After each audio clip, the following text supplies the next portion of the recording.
Subtle tap. Ask them to shut the door. I'll get them in here. Welcome. It work.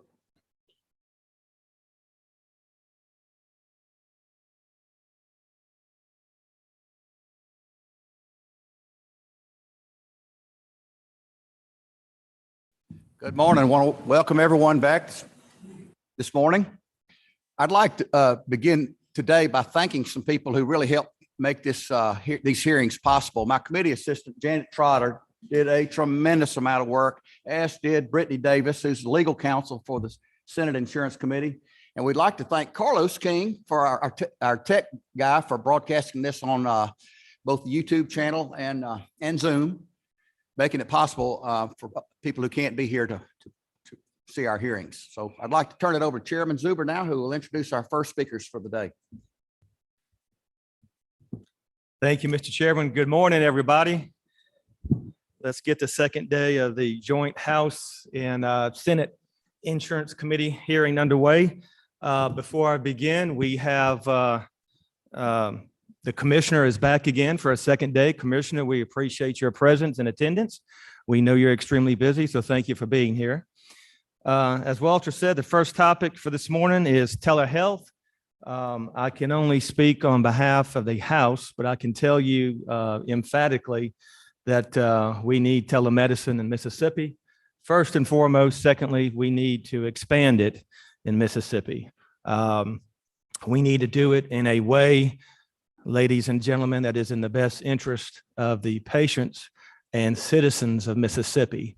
And having said that, I think the proposed rules and regulations by CMS provide us some insight and guidance on how we need to proceed on this matter. So with that being said, our first witness is Mr. Robert Beretta, and he will be introduced by Reed Franson.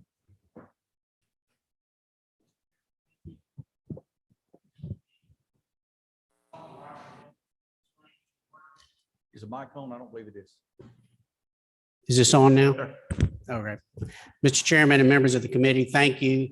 Mr. Beretta is a national consultant for Teledoc. They've been providing telemedicine to people in Mississippi for several years and people around the globe. And I'll let him give you the breadth of what they do and talk about what he has seen that has worked and not worked around the country. Thank you, Mr. Chairman, members of the committee. My name is Robert Beretta, as Reed has said. Reed has also told me to be brief and be somewhat entertaining so I don't lose the crowd. It is a pleasure and an honor for me to be back here in Jackson.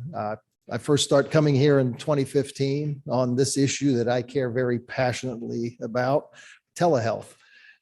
Back in 2016, I would say that we were very proud as Teledoc Health that we had reached 1 million consults since the company was formed back in 2016.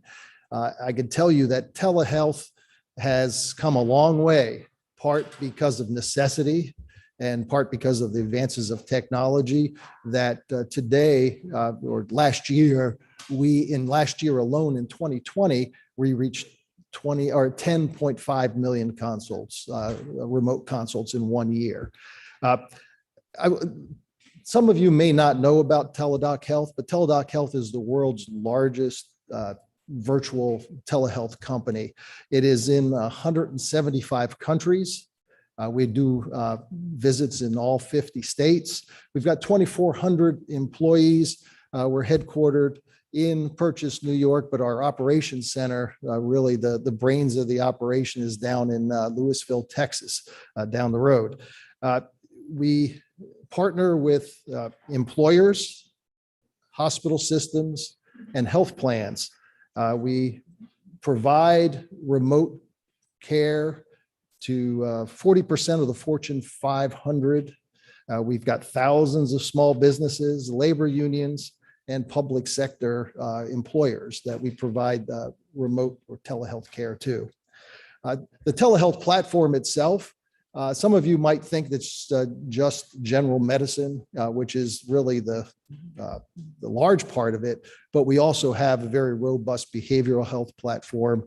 We do remote patient monitoring that helps patients manage their own chronic conditions. We do wellness platform that help patients that deal with weight loss and diet and those things. And we also have a pretty exciting we call an expert medical services, which is that if you're diagnosed with a chronic or with a disease or let's say a cancer diagnosis, that Teledoc Health will access for you one of our 50,000 experts all over the world on 450 specialties and subspecialties to get you a second opinion on that particular thing.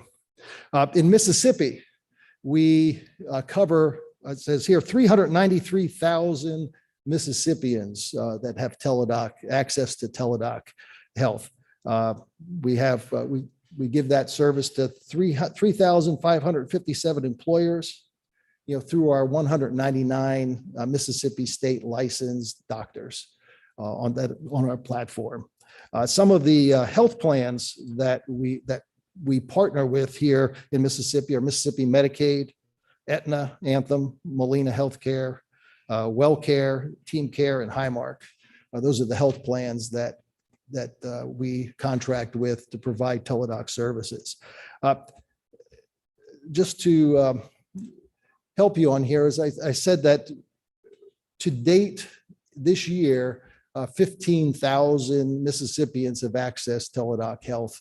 Last year, we had about 25,000 encounters. And if you do the math on it, a typical Teledoc Health encounter will cost about $45 flat fee.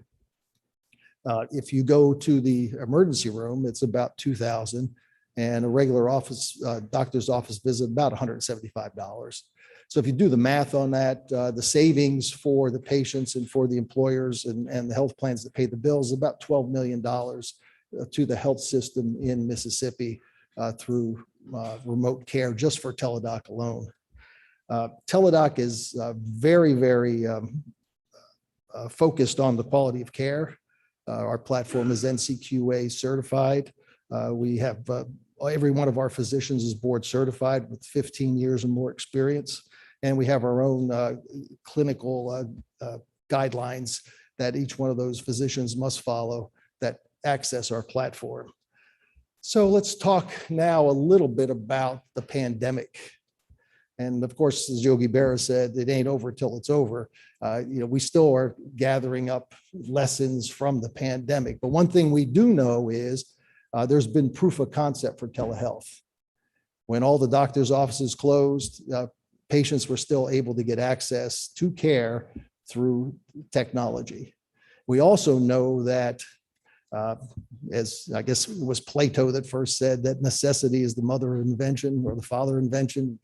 And that is that technology just in the past 2 years has taken off when we look at telehealth.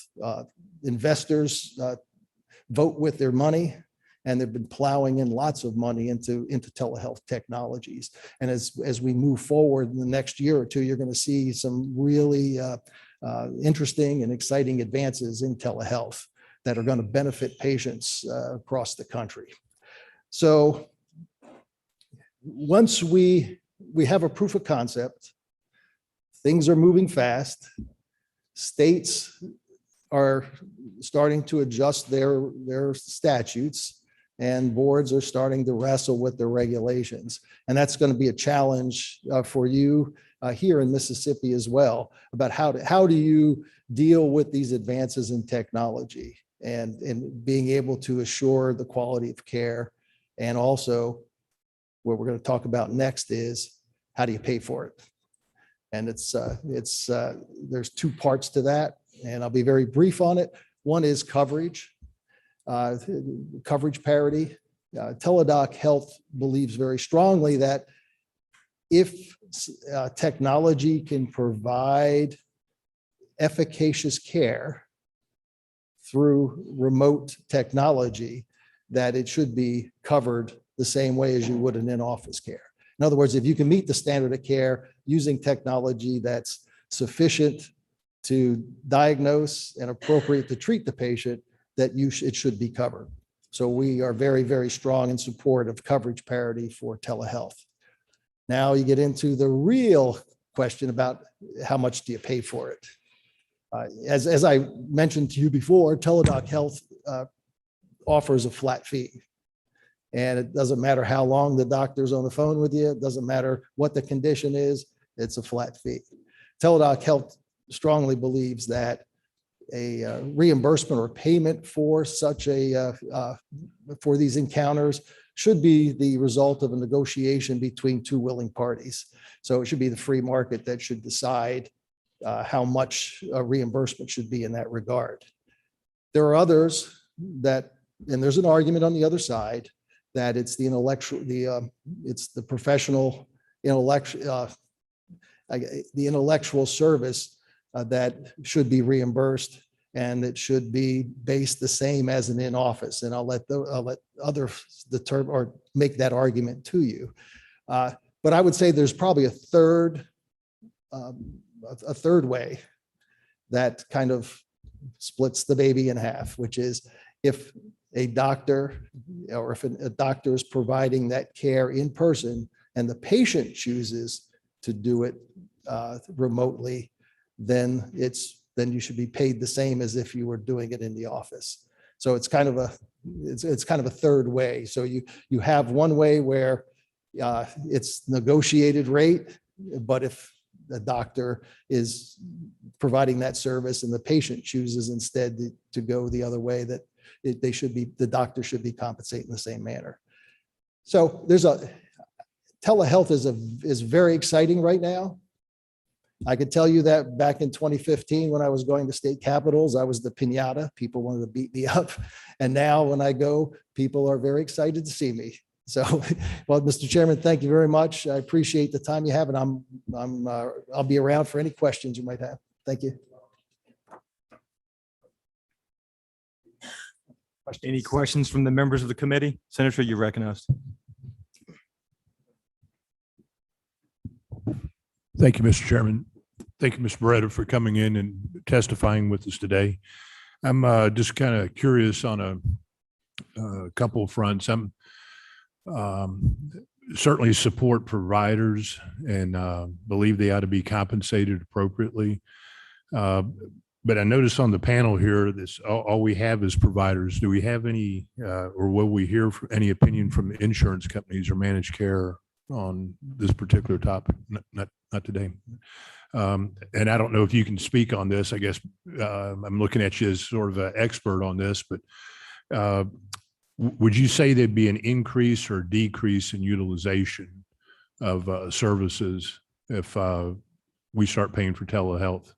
Yeah, Mr. Chairman, sir, I would say that there's folks doing studies now about that, and that's the question is if you have more access, is that going to drive up utilization? And then the other argument to that would be, well, if you're getting more access to care, which is the whole point of having more telehealth, are you then avoiding more serious problems down the road of which you're going to have to pay more for? So there's some smart people out there now trying to do those studies. Are there any studies available now? They are not available. I don't know of any right now that's there. Right. And in fact, I would hope they become available. I would imagine utilization would go up, and I agree. Certainly, you could probably catch some things and mitigate, some higher costs down the road.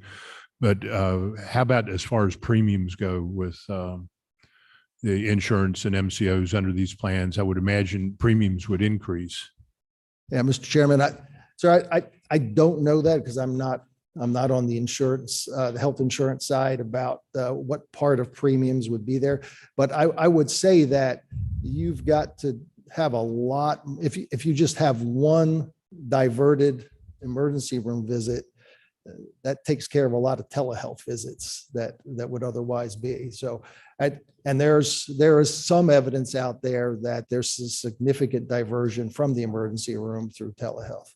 And so that's why I say is I cannot give you a definitive answer because I don't have one. All right. Thank you. If I may ask the chairs if maybe we could reach out to the insurance companies themselves and get an opinion from them. We have done that. We've had difficulty getting them to testify. We'll try it again during the session. Yeah, Mr. Chairman, I will look and see if my folks have anything, and I will share it with you if I do, if I can find it. Mr. Vice Chairman. Thank you, Mr. Chairman. Mr. Robert, thank you for coming, taking time out of your busy schedule to come down here. You came down here last year as well. So thank you for taking the time for the state of Mississippi to help us work through this problem. One of the issues that we faced when we were looking at this topic last year was audio only. How much of audio only is inside of Teledoc's playbook? And Mr. Chairman, as Representative Ford, none. We don't do audio only. Okay, It's the only part, because I mean, audio only is just not on our platform. that's right. So And- I guess my next question is because it's interactive audio, right? Because Teledoc bases it off of the medical records or some kind of relationship with the patient through that process. I mean, you do audio, but you always have something in front of you that gives you that standard of care. Yeah, Mr. Chairman, yes, Representative Ford, that is absolutely correct. There's something there that the physician has that's communicating there to meet the standard of care. And there's a lot of confusion with audio only now out there. And especially when you get over into the behavioral health side as well. Same thing with texting, but that's a subject for another day. Yes, But I guess what we're saying is that the current statute says that it's interactive audio. So as long as you have some information in front of you, you're meeting the statute for insurance reimbursement, right? So that works for Teledoc being able to deliver the standard of care that is important to y'all. Mr. Chairman, yes, Representative Ford, that is absolutely correct. Okay. And then I guess my next question would be is that we talked about it last year and we talked about it right before you gave your speech, was the West Virginia bill that dealt with chronic patients. And how did we talked about it, but just tell everybody how West Virginia ended up passing this last session, dealing with somebody that had chronic illness. And what we're talking about is somebody that has multiple issues, right? Mr. Chairman, yes, Representative Ford, West Virginia did pass a statute this past session. There was a concern in West Virginia that patients with chronic conditions, with diagnosed chronic conditions, they were seen in person, diagnosed, and then would go out and have their checkbacks through telemedicine or telehealth. And they wanted to make sure that that patient did go back in person at least annually because chronic conditions can deteriorate. And they wanted to make sure that they were at least seen in person once a year. And that was put in statute. Okay. Now, we also talked about there could be some potential problems with their language. So if we were going to go down that road, we would want to probably get in front of some of that because they were putting it together from scratch. So they're revisiting some of those issues that come off of that. But it also speaks to the point of it would behoove all of us with telemedicine to actually create something that is ongoing, right? Because telemedicine that is today will not be telemedicine that's tomorrow. And then after that, it will not be again. So the technology is going to get better. There's going to be new things that can come to market, and creating a system that we do at the beginning, knowing that it won't be what's going to be forever, would probably behoove us. So getting too much into legislation might not doing it. And then my personal opinion is, and this was offered by the Senate last year, was maybe even getting it to where the commissioner has a more direct in statute way of dealing with the oncoming changes of telemedicine, because it is going to be ongoing. It's not going to be what the the breakthrough technology of tomorrow, we just don't know about it yet. And it can truly allow you to go further than you can go today, which hopefully will drive down the cost of healthcare. And if we establish something down those lines, it will help you and the industry move forward. Yeah, Mr. Chairman, Representative Ford, I agree with your comments and especially the one about the commissioner. Okay.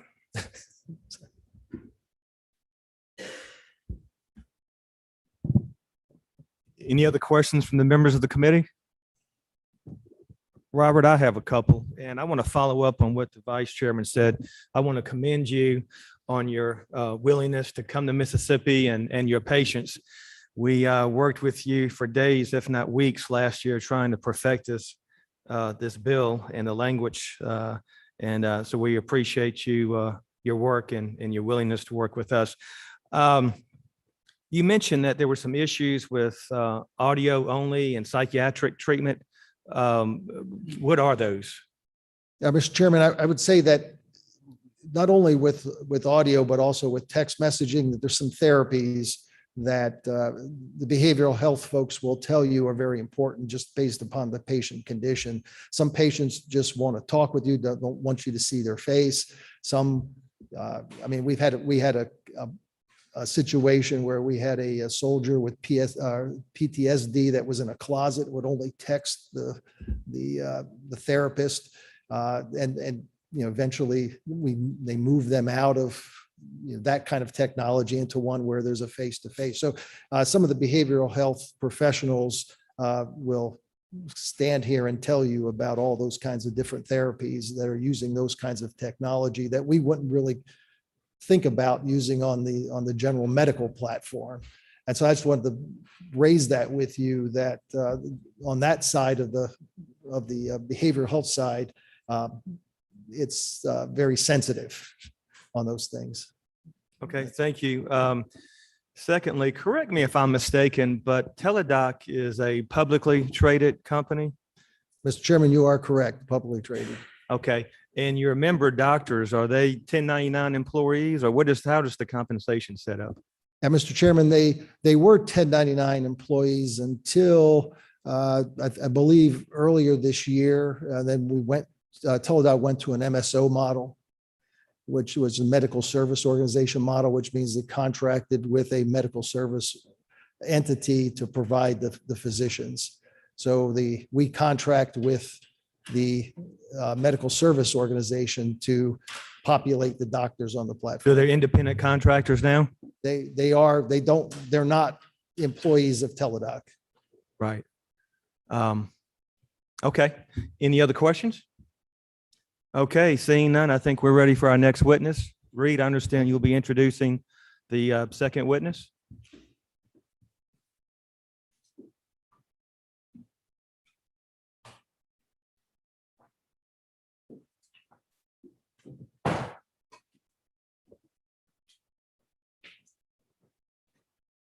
Mr. Chairman and members of the committee, I'll be brief again, but we're very pleased to introduce to you Dr. David Houghton, the System Chair and Medical Director of Telehealth and Digital Medicine with Ochsner Health. As many of you know, Ochsner Health is a large provider of healthcare in the state of Mississippi, with entities across the Gulf Coast and working with entities throughout the state. So I'll turn it over to Dr. Houghton.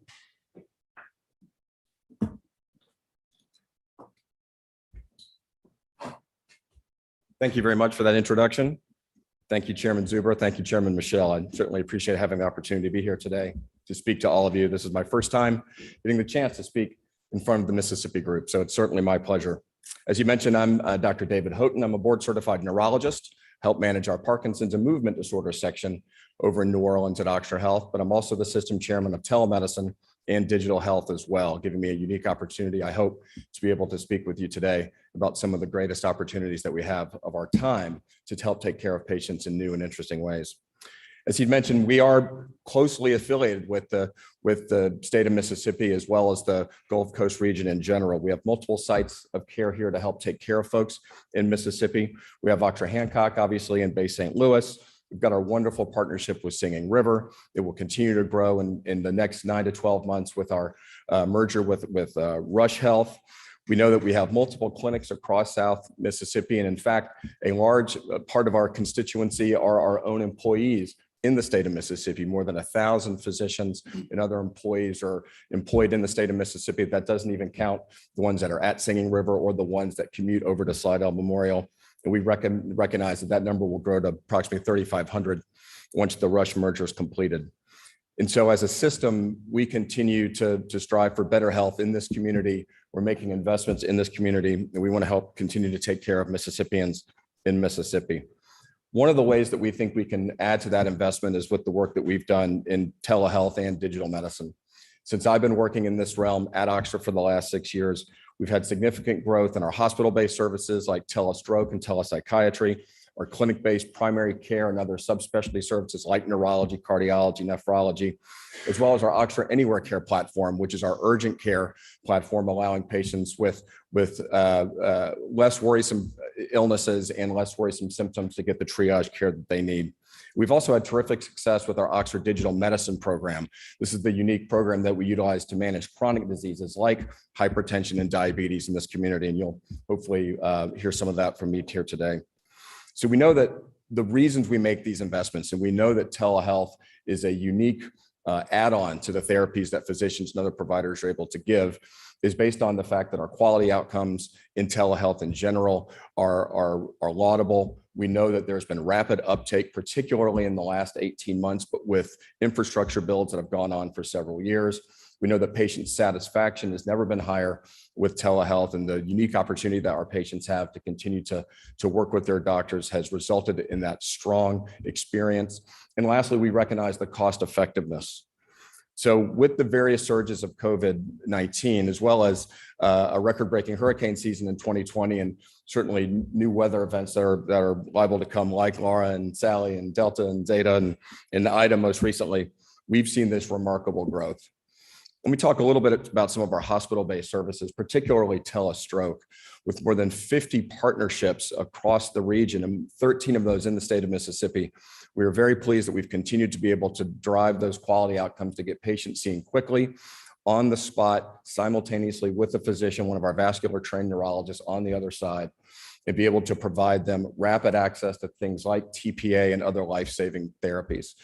But perhaps most importantly, our patients get to stay local. So across our 13 hospitals, almost 70% of the patients seen at those hospitals stay at those hospitals. Our goal is to allow them to stay there, to get the care that they need, to work with the physicians that they know and appreciate locally, to have their families be able to visit them, and ultimately through rehabilitation, be able to continue to work. And this is at some of our smallest hospitals in the region, like Scott Regional and Laird. And so our goals are really to keep patients local. If you pivot a little bit to what we're doing on the outpatient side, this is an opportunity for our patients to be able to see the doctors that they know and trust when they see them, when it's convenient for them, when it's convenient for the providers as well, and not allow other things like weather, like pandemics, or simply inconveniences and cost to get in the way for them to be able to take care of their diseases. As a snapshot within our system, we've done more than 500,000 virtual visits in the last 18 months. That's since January 2020 with our patients in many of the primary care and subspecialties that I mentioned. As a snapshot of what's happening locally at Hancock alone, they've had steady volumes along the way. They saw nearly 1,000 patients in April 2020 by video visits, 200 in January of this year, almost 500 in August of this year, following the peaks as what had been expected. But even in those off months, they're still seeing anywhere from 125 to 175 video visits per month. This is with the doctors that they know and trust, sometimes right in their own backyard, sometimes driving 2, 3, 4 hours away is able to be avoided using the same degree of care. Another way that we're able to dramatically help those patients is through our digital medicine program. We heard a little bit about remote patient monitoring, the benefits to be able to use that data. These are the programs that have a physician partner with a health coach, with a clinical pharmacist to help guide therapies on an ongoing basis and be able to react to changes in their health, to be able to react to blood pressure shifts, to be able to react to blood glucose shifts with a digitally connected blood pressure cuff and a digitally connected glucometer. I'm 48 years old. I've had hypertension since I was in medical school 25 years ago. I'm a member of the program, and I myself check my blood pressure and routinely get the call from the health coach, usually telling me that I'm doing a good job. And this is the reality to be able to create those connections with the patients. We've got almost 400 Mississippi patients in that program, 378 as of last week, 83% in the hypertension wing, 17% in the diabetes wing, and a few that are duals. And this isn't just for the tech savvy. More than 78% of our patients are age 65 and older. They're using smartphones. They're using other devices like tablets. They're using their laptop to be able to make those connections and utilize the devices at their fingertips.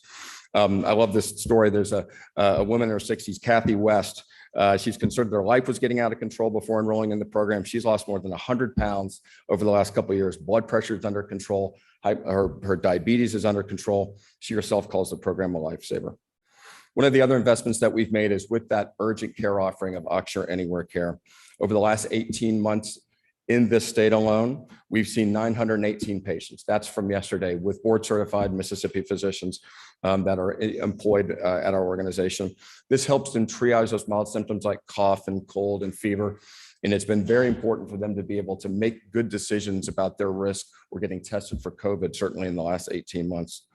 And we look at the cost effectiveness. This is a flat fee $10 visit that our providers offer to try to meet the patients where they are and take care of them when they need them.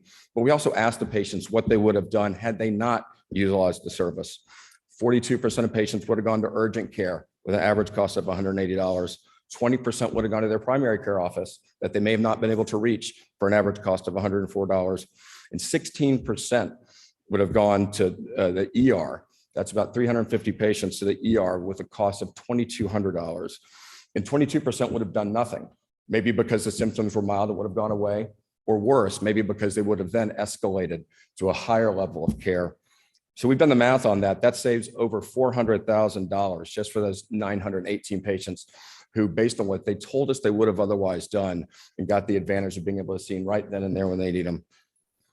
All of these services are critical, and they're certainly critical during times like the recent hurricane. So for evacuees, we saw 83 urgent care visits over the last 2 weeks of patients with our Mississippi docs from age 6 months old to 92 years old. And they gave us 4.8 out of 5 stars. Not that the stars mean everything, but it's certainly a way for the patients to be able to appreciate the care that they're getting when they need them. And so from my perspective, we have had some unique advantages to the waivers that were instituted both on a state-by-state basis as well as federally over the last 18 months. But this has also given many of our patients a new opportunity to try this out. For my Parkinson's patients, most of which are over the age of 65, many of which drive hours, most of which need to come with a caregiver like a spouse or an aged spouse. They usually end up coming with a son or a daughter, taking time away from work, losing the chance that they have to care for themselves or for their own children. These are unique ways for us to be able to see them effectively, efficiently, and in their own living room instead of sitting in our waiting room. And so we believe that over time, the growth of these programs are certainly the types that are lowering costs for us as an institution. We believe they're lowering costs across this region, so much so that it's a critical part of our population health programs. The fact that we go at risk with a lot of our insurance partners for these patients to recognize the advantages of giving them the access to care that they need. And then finally, we believe that in a patient-centric world, this is the patient experience that they've come to appreciate. And in many circumstances, they've come to expect.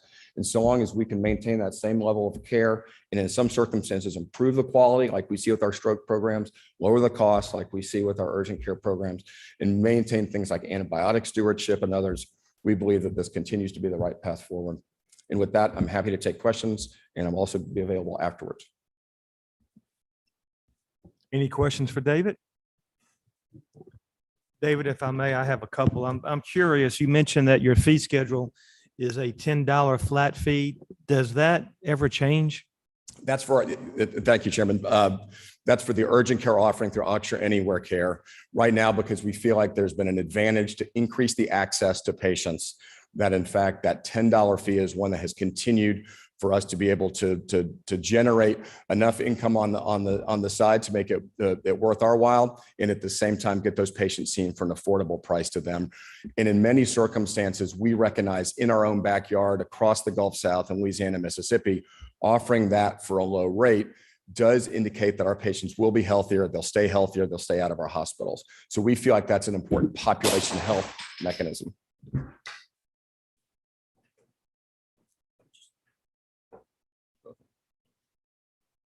Thank you. So with that being said, then what is the remaining part of your fee schedule? And what do you Oh, charge? thank you. Yeah, like what do you charge for your 6-month wellness visit and so on and so Right. forth? So that is part of our virtual visits with established care with the providers. That is billed as it is with the usual care, the cost of care, so that in a world of parity, there's an effort to be able to remunerate that cost. So what, I understand that. So would just tell us what's the average fee? What's the average cost? I don't believe I know what the average cost would be, but we could certainly look that up.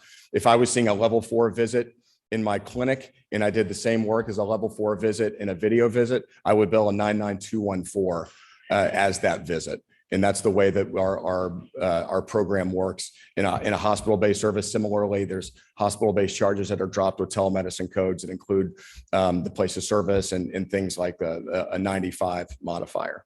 Okay. It sounds like you have internal mechanisms that are tracking a lot of the Yes, sir. information and factors associated with telemedicine. Are you tracking the average time of a telehealth visit?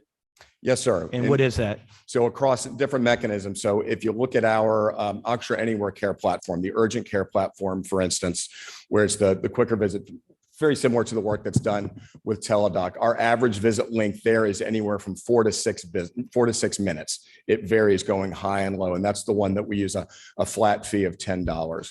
The wait time is similar, 5 to 6 minutes wait time for them to get on. There's variation in that, but that's the amount.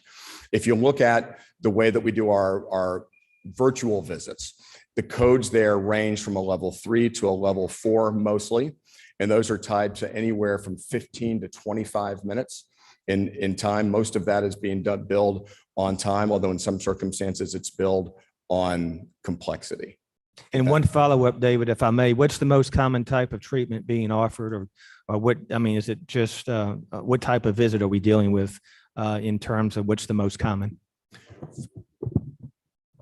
I would have a hard time saying exactly what the most common across all of the different programs are.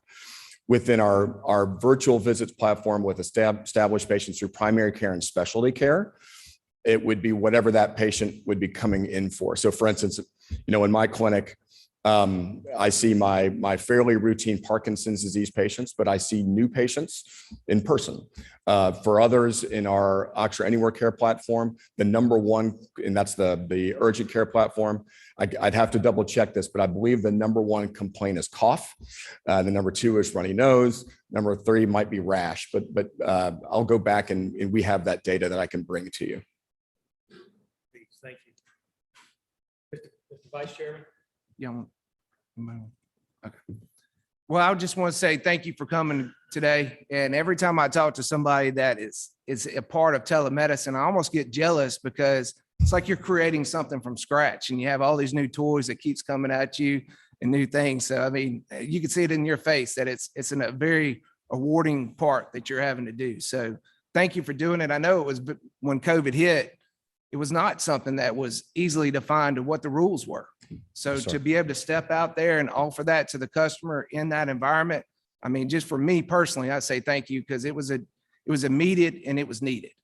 So thank you. Thank you for your comments. I appreciate it. So I do have one question that results to when we were looking at the statute, it was defined in 2 ways. There's limited benefit plans and then there's major medical health insurance plans. So what you're talking about offering, do you think it fits more inside of the limited benefit part or the major medical? And what I mean by it is because we looked at the idea of if a telemedicine company was going to go out there and call themselves major medical, would we want that? Right? I'm thinking of the patient that is going to exist inside a telemedicine land and not have a local hospital network or anything to fall back on, right?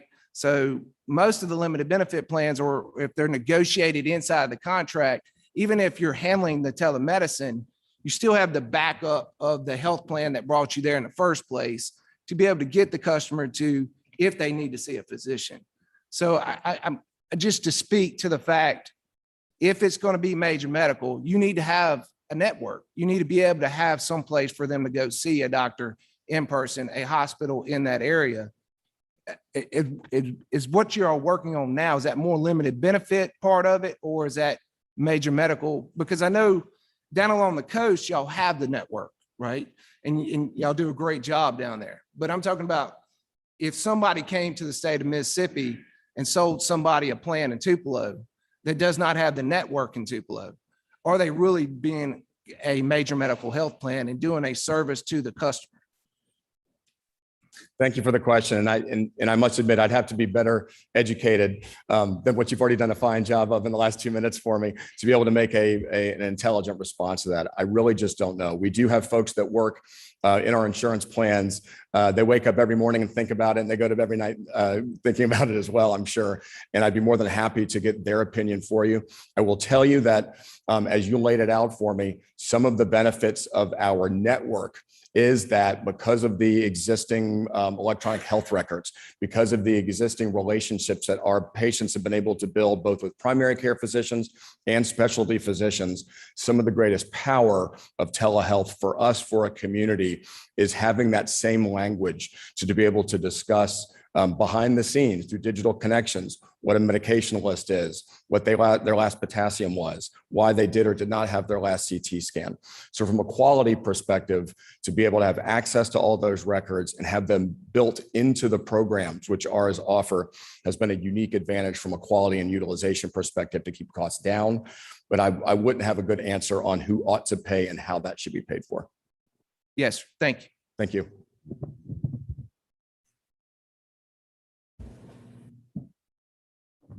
Senator Boyd, you're recognized. Doctor, one of the things that came through last year when we were or this past session, when we were looking at hearings, was we heard from a tremendous amount of physicians on upcoding and downcoding. And some of the physicians across the state were having difficulty because maybe they were seeing a 99214, but the insurance company would only pay for a 99213. Can you explain to us, and just for benefit, refreshing us as the committee, what happens when you're faced as a physician with that particular situation? Thank you very much, ma'am. So in the circumstances of how we bill and how we code as a physician, we look at two things, either time spent or complexity in basic terms. And there are various and sundry ways that you capture those points to be able to take care of it. As an organization, as an institution, and as our compliance and coding people continue to train me and I train others, is more than anything else, look at the work that was done, document it adequately, and make sure that you are coding to the appropriate level of your effort and the patient's effort. Under circumstances where things go through audit and get upcoded and downcoded, two things have been done for us. One is we do have those internal audits. They happen quarterly. They're done with an auditing group that is well-versed in telemedicine. So they're going back and they're checking the physicians, because as always, we'd like to look at our own hen house before somebody else does. And secondly, under circumstances of upcoding and downcoding, there is another group that manages that. As physicians, as group practice providers and employed physicians, that is taken off our plate. And I feel that I'm fortunate because of that, but others would look at that. So the goal for us is to make sure that we're coding accurately, appropriately on the front end, and to continue to work with internal audits to make sure that we're doing it right. Any other questions? Mr. Vice Chairman. Thank you, Mr. Chairman, and thank you for being here. Thank you. Can you go through your progression one more time for me? When you first see a patient, it's in-house? Yes, thank you for the question. So under most circumstances for our specialties, they see their initial visit with a patient in-house. There are exceptions to that, particularly in where it's allowable to be able to create a patient-doctor relationship by telemedicine. And so there are circumstances where it's appropriate. For instance, in the urgent care that we were talking about, those are patients that may or may not have a previous relationship.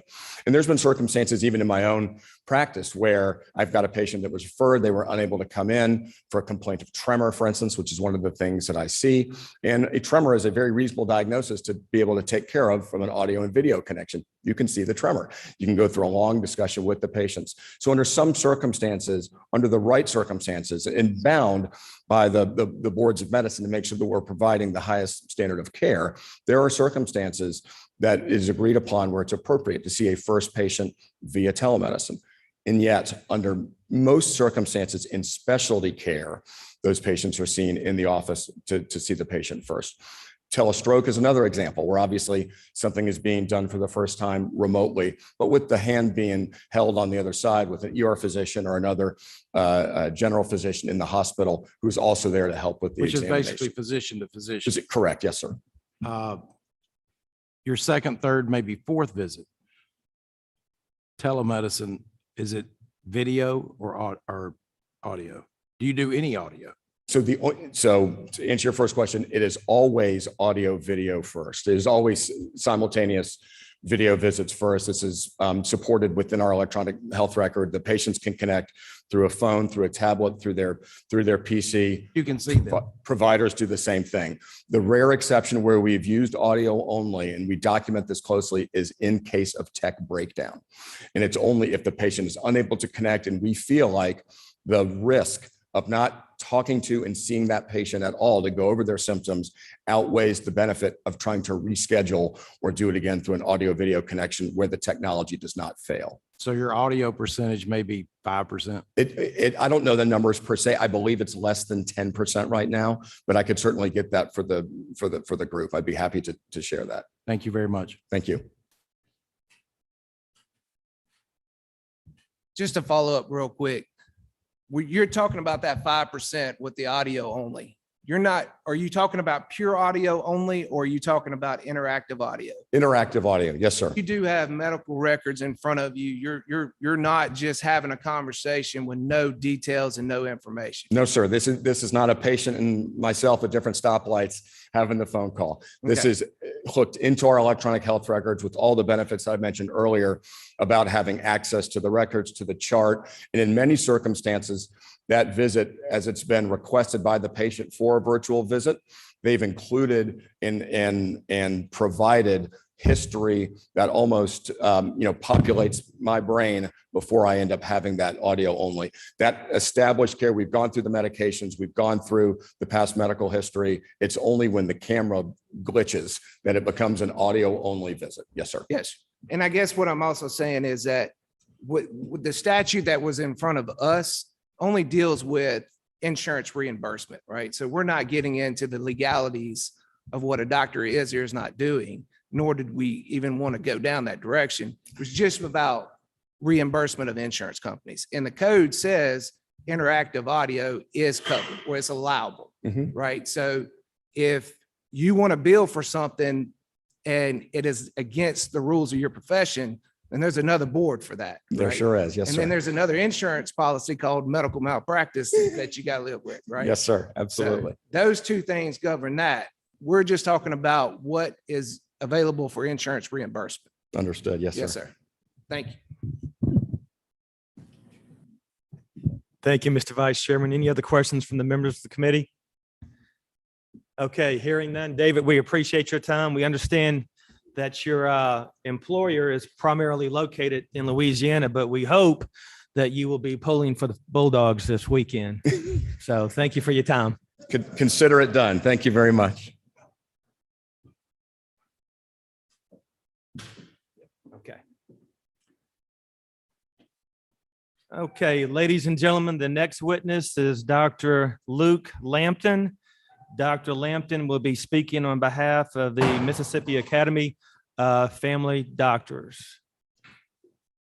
Dr. Lampton, welcome. The floor is all yours. Welcome. Ladies and gentlemen, thank you for having me here. I'm Luke Lampton, and I have practiced family medicine in Magnolia, Mississippi for 25 years. I'm past president of the Mississippi Academy of Family Physicians and currently serve as a member of their advocacy committee. The Mississippi Academy of Family Physicians represents more than 1,300 family doctors, residents, and students. Telemedicine is an important component of a physician's practice, but it can never replace the importance of an in-person visit. It is one tool in the medical toolbox and it should plug into existing healthcare strategies. It should never stand alone. The physician-patient relationship is one of trust built over days, weeks, months, and years, getting to know a patient, understanding their medical history, and working to improve a patient's overall health, not minutes with a different provider with every encounter. As such, any legislation related to telemedicine or telehealth must be fully vetted with patient care and safety at the forefront of the discussion. The Department of Insurance Bulletin enacted in 2020 was done in response to the COVID-19 pandemic and provided an exceptional tool to mitigate the impact of COVID-19 and provided patients with access to care, particularly chronic disease management, and provided all healthcare providers with financial streams when office visits were being strongly discouraged. It should be stated that during the pandemic, most family physician offices remained open and never closed and continued to provide high quality care to their patients in any way they could. Telemedicine will look different post-COVID-19, and rolling back restrictions should be done in a meaningful and measured way.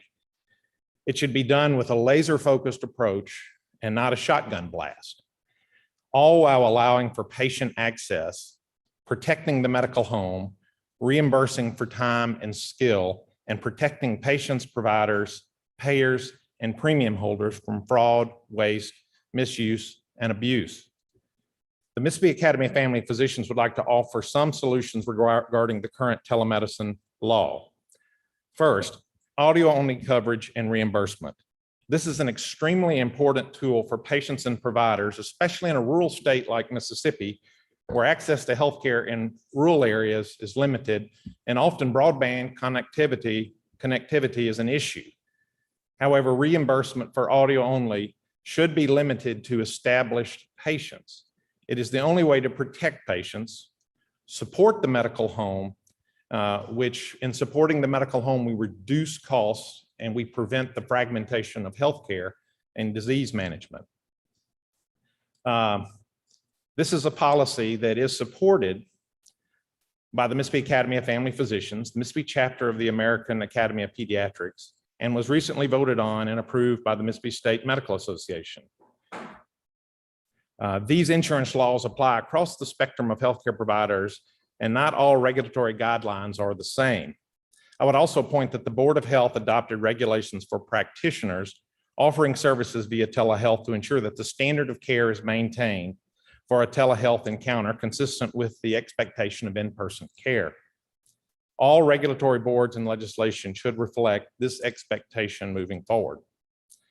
Second, insurance companies should not limit reimbursement for telehealth to providers restricted to a telehealth network. However, reimbursement related to geographical restrictions or established patients can exist to protect the medical home, particularly in the primary care realm.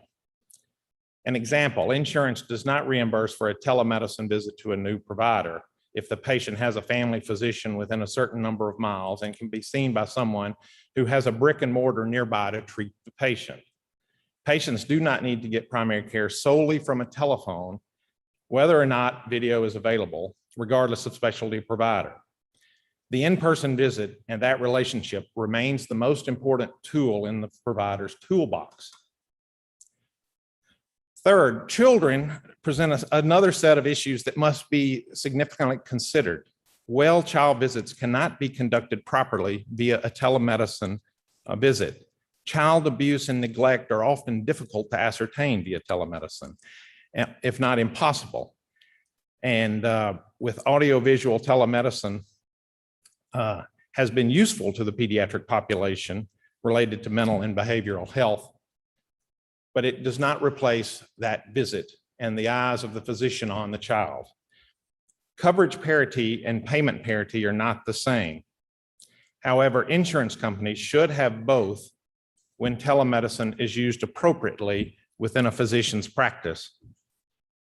I'm sure you can understand that not all visits would be appropriate to conduct via a telemedicine visit, particularly those without sophisticated technologies at both the originating and distance sites.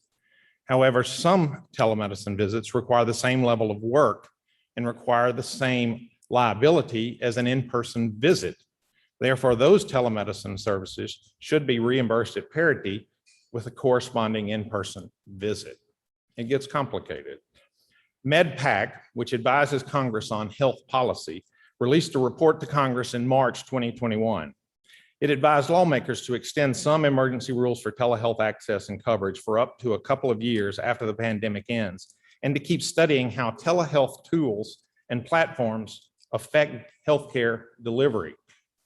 This would allow for the impact of telehealth on access to care, quality of care, to inform permanent changes. MedPAC also encourages heightened efforts to detect fraud. Family physicians are vital to all communities in rural Mississippi.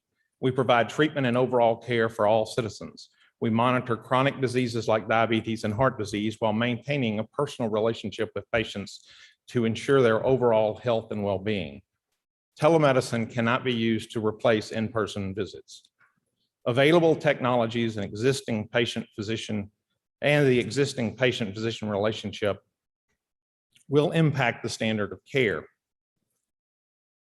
Bottom line from the physicians of the state, a patient-physician relationship is something that is built over days and years, not by one telephone call from Kalamazoo, Michigan. This tragic pandemic has shown us that telehealth is an important tool and a critical tool in the medical toolbox. It can improve quality medical care in an established relationship, but it should not stand alone. You, our legislative leadership, have an opportunity to get telemedicine right. Craft it to improve the medical home of patients, but don't let it fragment the patient's care. If you fragment the patient care, as I said, you'll not only deteriorate the quality of that care, but it will increase costs in the long run. Do not allow corporate medicine to cherry pick visits and disrupt a family physician's attempt to provide full spectrum quality care within an established relationship. I advise caution in allowing unrestricted access to telemedicine and telemedicine parity. A wild west of telemedicine will negatively impact health outcomes. Strengthening telemedicine as an important and flexible tool to be used in an established relationship will improve dramatically patient outcomes. Thank you for hearing the voice of a small town family physician. I'd be happy to answer any questions. Any questions for Dr. Lampton? Mr. Vice Chairman and then Senator Board.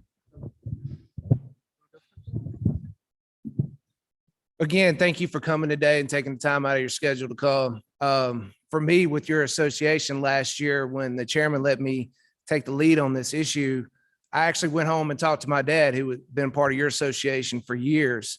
And we talked, and he sent me to his partners. And then they sent me to Ashley, that represents y'all's organization. So I just want to say thank y'all for being available throughout this whole process. I guess my question is to the payment parity part of it. Right. We had it last year in the Senate version and our version. There was one sentence that we had in both versions that said insurance companies will reimburse. And it's just not going to be perfect, but it's basically said insurance companies will use proper medical codes for reimbursement, right? So a 3 is a 3 and a 4 is a 4 and a 5 is a 5. I guess my question is, are you saying that you do want the ability for the doctor to negotiate for what he's willing to charge for a 3 through telemedicine, through 4, not do it in code, but actually go in, and as long as it is established through the agreement that you put forward with the insurance companies and they reimburse you using those medical codes, which define how much time that you spend in the room with the patient. Is that kind of what you were saying in that part about payment parity? Yes, I think family physicians just want to be treated fairly and be paid for our time. If it's a complex telephone visit and you're dealing with the same complexity, we would like parity there. And we would like to be paid the same thing that we would be paid if the patient was in the office. I've had telemedicine visits that are much more complicated and require a lot more time and effort than an in-person visit. If a physician takes his role seriously, which they do, you've got to figure out the situation, and it's often more complex and more difficult over the phone. And you've got to deal with a lot of different factors. But I've had telemedicine visits that last 30 minutes to an hour. It all depends on the actual setting. And the physician should just be paid for the complexity and the time spent. And I think that's what physicians, if you're doing that, and I do think there's a lot that family physicians do out there with calls that come into the office that we don't charge the patient anything. And we're dealing with prior authorization forms and having our offices having to connect, but that's the medical home. And I think there is no doubt that in my practice, telemedicine has really benefited my ability to keep my doors open in a rural area because it does allow you to pay and be paid for the service you're providing. And there's a lot that a family physician, if you're in an established relationship, that you can provide over the phone or audiovisual in an audiovisual telemedicine visit. So if you're reimbursed for the code that you put in for that visit, that's the negotiated rate that you have agreed to go upon. And that's how you base your business model off of as well, right? So as long as you're reimbursed for the code that you put down and you can justify it and go through all the recommendations and all that, if you can do that, you're getting the payment parity that you negotiated for that. So if you think that you can do a rate that's cheaper based off of telemedicine, you can negotiate that with the company and you just bill it that way. You put it in your code, right? So I guess what I'm getting is if we have in our rules, because remember, we're only speaking to insurance reimbursement. So if we have it in there that insurance companies must reimburse off of proper medical codes, you're going to be able to put your code down, and then that code is negotiated, and that's what you have agreed to do it for. So does that get you where you need to do if they're reimbursing you for 3 or 2 or 4, whatever you put down, and it's of course justified? That sounds like what we want. Okay. Payment for what we're doing, and in the negotiation aspect, what we don't want is us to perform a level 4, a moderate level visit and be paid for a minor level or some extraordinarily discounted amount if we're providing the service of complexity and meet the other standards. Absolutely. But if that's what you agreed on and that's what you build, then that's what you expect to get, right? So Yeah, well, Blue Cross Blue Shield will pay you a level 3. Okay, so you'll a 99213 for that. They won't pay a 99214. And if you see somebody, you just know that's what you're going to get. yes, I mean, we put into the bill that it would be based off of proper medical codes, right? And that was in both versions of the bill. That was the only thing that addressed that issue. So, I mean, that was the only thing that I saw brought forward. So we had it in both versions. So the next thing is that you were reading off of that. Can you submit that record to the record, what you read off this morning? Yes. Some of that information was pretty helpful, I think, especially the part that Congress submitted. I like to read that. Yes, I'll get it to you. Okay. And then the last thing is that we had in both versions of the bill, we did take out the ability to have a separate telemedicine network out of the language, right? So that was in the previous statute, and both versions of it, we addressed that issue. and we took it out. So, Thank you. yes. Excellent. And, we just don't want to fragment the patient's care. So if there are telehealth networks that exclude the family physician that's providing the majority of the care, that will end up in the long run increasing costs because you're having discoordinated care. And if y'all can direct your efforts to supporting the medical home and having that medical home that's taking care of the clinic provide that care in most circumstances and support them in providing most of the telehealth that's required if they can provide it. Okay. I guess the last thing is the part with the patient relationship, establishing the patient relationship with the customer.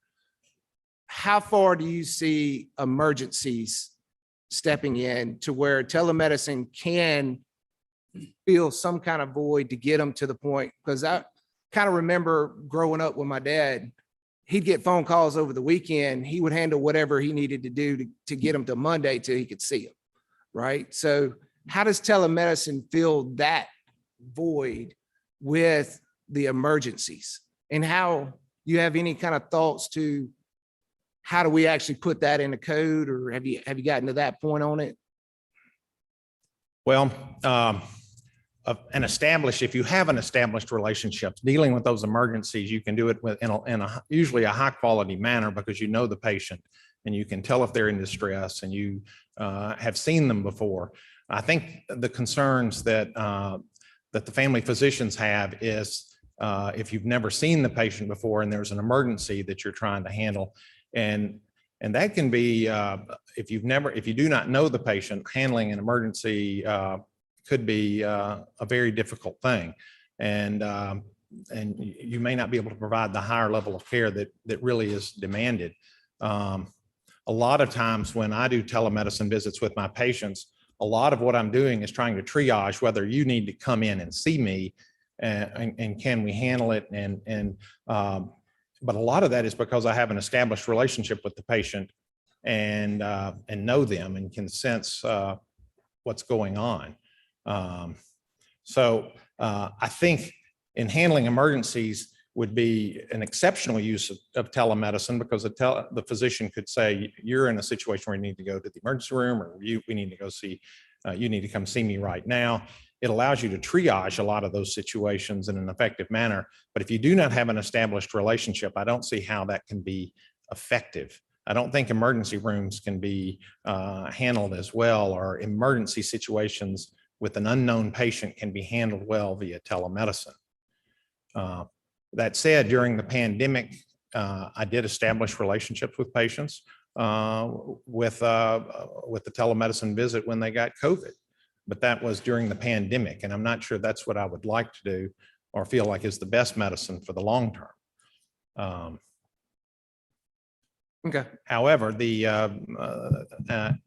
Ashley and the Academy stand available to give you more information on that as well. Thank you.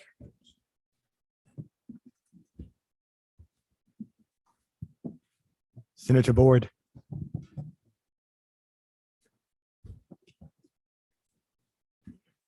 I want to thank you because you've done a tremendous work across the state, you yourself, and you volunteered your services for a long number of years to the state of Mississippi. So we're grateful and thank you for testifying before us today. A number of your physicians contacted the Senate when we were looking at this piece of legislation last year, and one of your members even testified that there was a large problem that y'all were seeing across the state as family physicians, is that you were seeing those patients at a 99214 level that had a lot of complexity, and they would fit those criteria with that. Some of the physicians even reported testimony to this committee that they would then not be able to bill for those because it would ultimately be a down code if they billed to a 99213. And so they felt it would be an ethical violation or even illegal for them to do that. Can you expound upon that just a little bit? It would be a false code if you provided the level of skill and complexity to do the level 4. I think one thing that we do need to remember is a lot of the small town family physicians and nurse practitioner practices and the medical homes of our state that are out there, they are little businesses, and they don't need to be diminished by insurance companies that just don't want to pay for an appropriate billing. And I don't think there's any physician that wants to be paid a 99214 if they didn't perform that service. But if you have a patient with 6 things you're dealing with, you have a nurse on the other end, a home health nurse dealing with that issue, and you have extraordinary complexity in that visit, to be paid at a lower rate is inappropriate, and it can also affect, and if it's done over an extensive area, it can affect the viability of small town practices. And if you look in your small towns, the onesies and twosies aren't there anymore. The small town family physicians are really struggling. They've been bought up by hospitals. And I think if anything y'all can do is, if we can get our rural communities where our citizens can have medical homes at home, where they can get quality care from a physician and his medical team of nurse practitioners and physician assistants that are taking care of a patient and provide after-hour services with telemedicine and be paid appropriately for that. I think it would be a great thing for rural Mississippi and for the health of our citizens. Okay, one more question with that is, this was testimony last year from members of your association, but not representing your association, just representing themselves independently. They believe when they provided that complexity and level of care that would be the same as if they saw a person in the office, that there should be parity on those reimbursement rates. And I want to make sure from your testimony today, are y'all suggesting there should not be parity, that there should be reduced rates? I'm a little confused on what y'all's position is on this. We believe in parity. We just would like it to be, we think telehealth is of the highest quality within an established patient physician provider relationship, and we don't want to see the care where our patients that we're providing for that have diabetes, hypertension, have had a stroke, or calling up a 1-800 number to get an antibiotic, and then coming to see us for all these chronic problems, and we're not aware of what's going on here, and that would result in the fragmentation of the care. I think we have an opportunity, if y'all draft this appropriately, where we can really encourage the rural providers in our state, the rural physicians, to really step up and offer this. And I think it would be a way that not only would allow us to have physicians in rural areas that are able to make a living, but allow them to really have access to their patients. But I see this as a way we could really help our rural economy. And I just hate to see, I don't want telehealth to end up being a corporate takeover, and you've got the small town family doc with all these restrictions, and when he tries to bill a visit with his provider, it's down coded. So we certainly want parity, and we want to be paid for the work we do, and we think that it should be on the same level as that in-person visit if the same complexity and skills are used. Okay, and just to follow up and just to reiterate something that Representative Ford mentioned, if y'all were to bill at a level and it would not be to the standard of care, there is a board that y'all answer to with your professional license, correct? Correct. And there's also extraordinary audits, and family physicians will tell you they are audited by insurance companies every other day. And the speaker before me made the comment that it's good to audit your own charts as well. And most providers are attempting to audit too. And you don't want to get into a situation, and Medicare is auditing. So the complexity and may not, the complexity needs to be there if you're going to bill that charge. And I would think there's probably going to be a lot of telemedicine visits that may not have that complexity, and they'll downcode them. And I've downcoded those as well, depending on the visit. So I think there's a lot of that where there are ample oversight from multiple boards and regulatory agencies to keep down fraud and abuse. I think if we could just try to focus it where this important tool, and that's one thing this pandemic has taught us, is how important telemedicine is, especially to our patients who can call their family doctor Saturday morning at 10 and say, hey, doc, I'm having a problem, and solve that problem, tend to that emergency, prevent an ER visit. And the family physician just isn't doing another unpaid service, but he actually is paid for what he's doing, and he's taking care of the patient. If we can do that, we're going to strengthen rural medicine, and we're going to have people working in rural areas instead of abandoning rural areas. Thank you. Thank you. Thank you, Senator. Last question. Doctor, your testimony about the medical home made me think about something. Just real life, everyday medicine. You have a patient, his or her medical home is with you. Sometime throughout the year, he or she goes and has a telehealth visit for whatever reason. Does the doctor that provided that treatment, the telehealth treatment, do you get his or her chart, or is there some type of communication between the doctor that provided telemedicine services with you, or do you even know about that visit? Is there any type of link between you as the primary physician, the medical home, and the doctor or doctors that provide telemedicine on other visits? No, currently there is not, and you wouldn't even know that your patient has gone to see that or had a telemedicine visit or even got that medicine unless the patient tells you. And family physicians will tell you, the patients don't tell you everything. And you often, there is something called a prescription monitoring program that we check, and we can see whether patients are getting controlled substances from other physicians. And family physicians find out through the PMP, looking, the patients usually don't tell them, oh, by the way, I went to the ER and I got these pills, or by the way, I did this and did this. A lot of the emergency rooms, which is not telemedicine, will send the primary physician a copy of the record.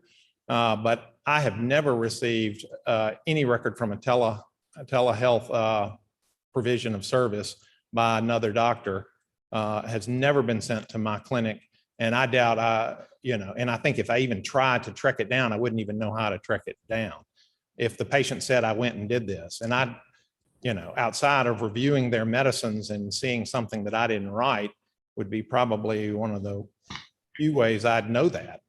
And when you're dealing with things like end-stage renal disease, diabetes, one of the things about the complexity of care is in rural Mississippi, our patients are sick.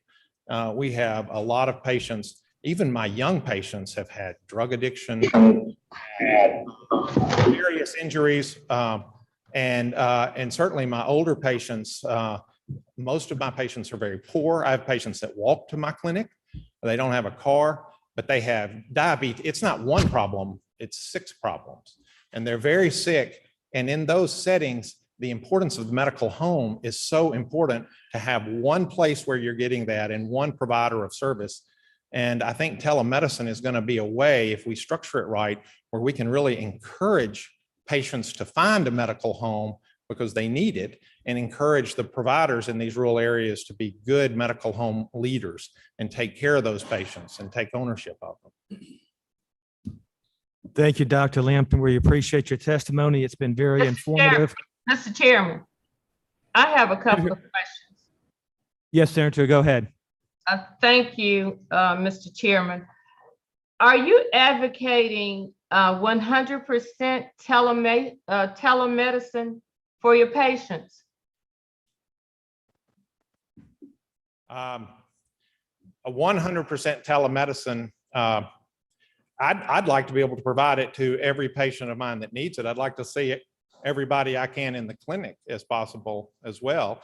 I see it as a tool in the medical toolbox. So it should be offered with every patient, but it should not stand alone as the provision of service. It should be part of a physician or provider's care on of a medical home for that patient.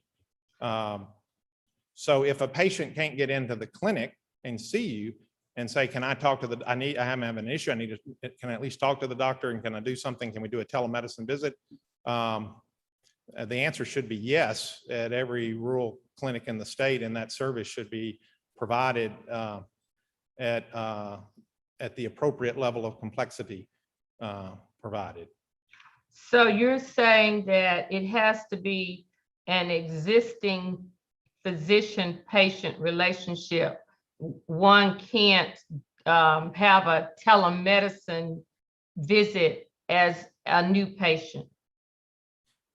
Correct. That is something that I have stressed, and the family physicians and the pediatricians that I've talked to feel very strongly about this as well. The Pediatric Association, that you should not establish a relationship, and by establish, have that first initial meeting with the patient via a telemedicine visit, that it should be an in-person visit. And there's so many things you learn by establishing that and having the record, and you're able to provide such a higher quality medical care. And that's really where telemedicine can work, and work extraordinarily well, is where the physician or the provider has a relationship, has seen this patient last week or this week, or you're watching somebody's blood pressure and you've given them a full workup, but you want to check on them in a week and see how they're doing and discuss any issues. Well, you just saw them. That's actually a pretty good way to do that in follow-up hypertensive care, or there's a lot of ways that you can improve the quality of care. Somebody had, but it is in a point that the Family Medicine Association, the Academy of Family Physicians, does not think that it is appropriate to establish a medical relationship over a telemedicine visit. It should be utilized within a relationship, an established relationship, where somebody has come to your clinic and they are your patient, and it's part of your overall spectrum of care that you're giving that patient. It's not the only thing that you're giving that patient. It's not standalone as an only service. And that we do think that it's extraordinarily critical to require that if telemedicine services are paid for at parity, and given that for them to reach that high level of quality, there needs to be an established patient relationship. So you don't think that someone calling these 1-800 numbers, that because they don't have the existing physician-patient relationship, the quality of care is not there? I could not find you a physician in the state that would say the same quality of care would be there if you had a doctor in Kalamazoo, Michigan, establishing a relationship with somebody in Tylertown, Mississippi, to take care of their diabetes and hypertension. It just cannot be done in a quality manner. Okay, and did I understand you to say that you were advocating that physician compensation for telemedicine should be the same as an in-person visit? That is our belief, as long as the level of complexity and the time spent corresponds to that. If the time spent, so it's really, I think what most physicians want to be paid for is for what they're doing, their time. What did you do? Just pay me for what I did, and pay, don't underpay me and don't overpay me. Pay me a legitimate fee for the service I'm providing. But if you have a physician providing a high level quality of care, and he's doing that via telemedicine, and he has established relationship, and he spends a certain amount of time with the patient, he should be paid for that time he spent with the patient at the same rate if they were in his office. Okay, when you generally go to a physician's office, they take your blood pressure, your temperature, your height and weight. That's part of the compensation that the visit that one is paid for for going in person. Is that not correct? Correct. And a physician has to figure out a way. Now, a lot of patients you can check vital signs. There are other ways to check vital signs if you have someone on the other end that can help you. Oftentimes, I'll do a telemedicine visit with a home health provider to my homebound patients, and you have a nurse on the other side. And certainly that's an extraordinarily high quality visit to have someone on the other side helping you. If a physician isn't able to get all of the necessary components, he shouldn't be billing at that high level. So it should be paid at the level that that you provide. So if you're talking to somebody about their hypertension, the physician and the patient need to figure out a way to get a blood pressure reading, and that may involve. But in rural Mississippi, if the patient, most of my patients have a hypertensive monitor, or I get them to get a hypertensive monitor, and that would be a good way to do it. So the patient is basically doing the work of the nurse. Yes. Mm-hmm.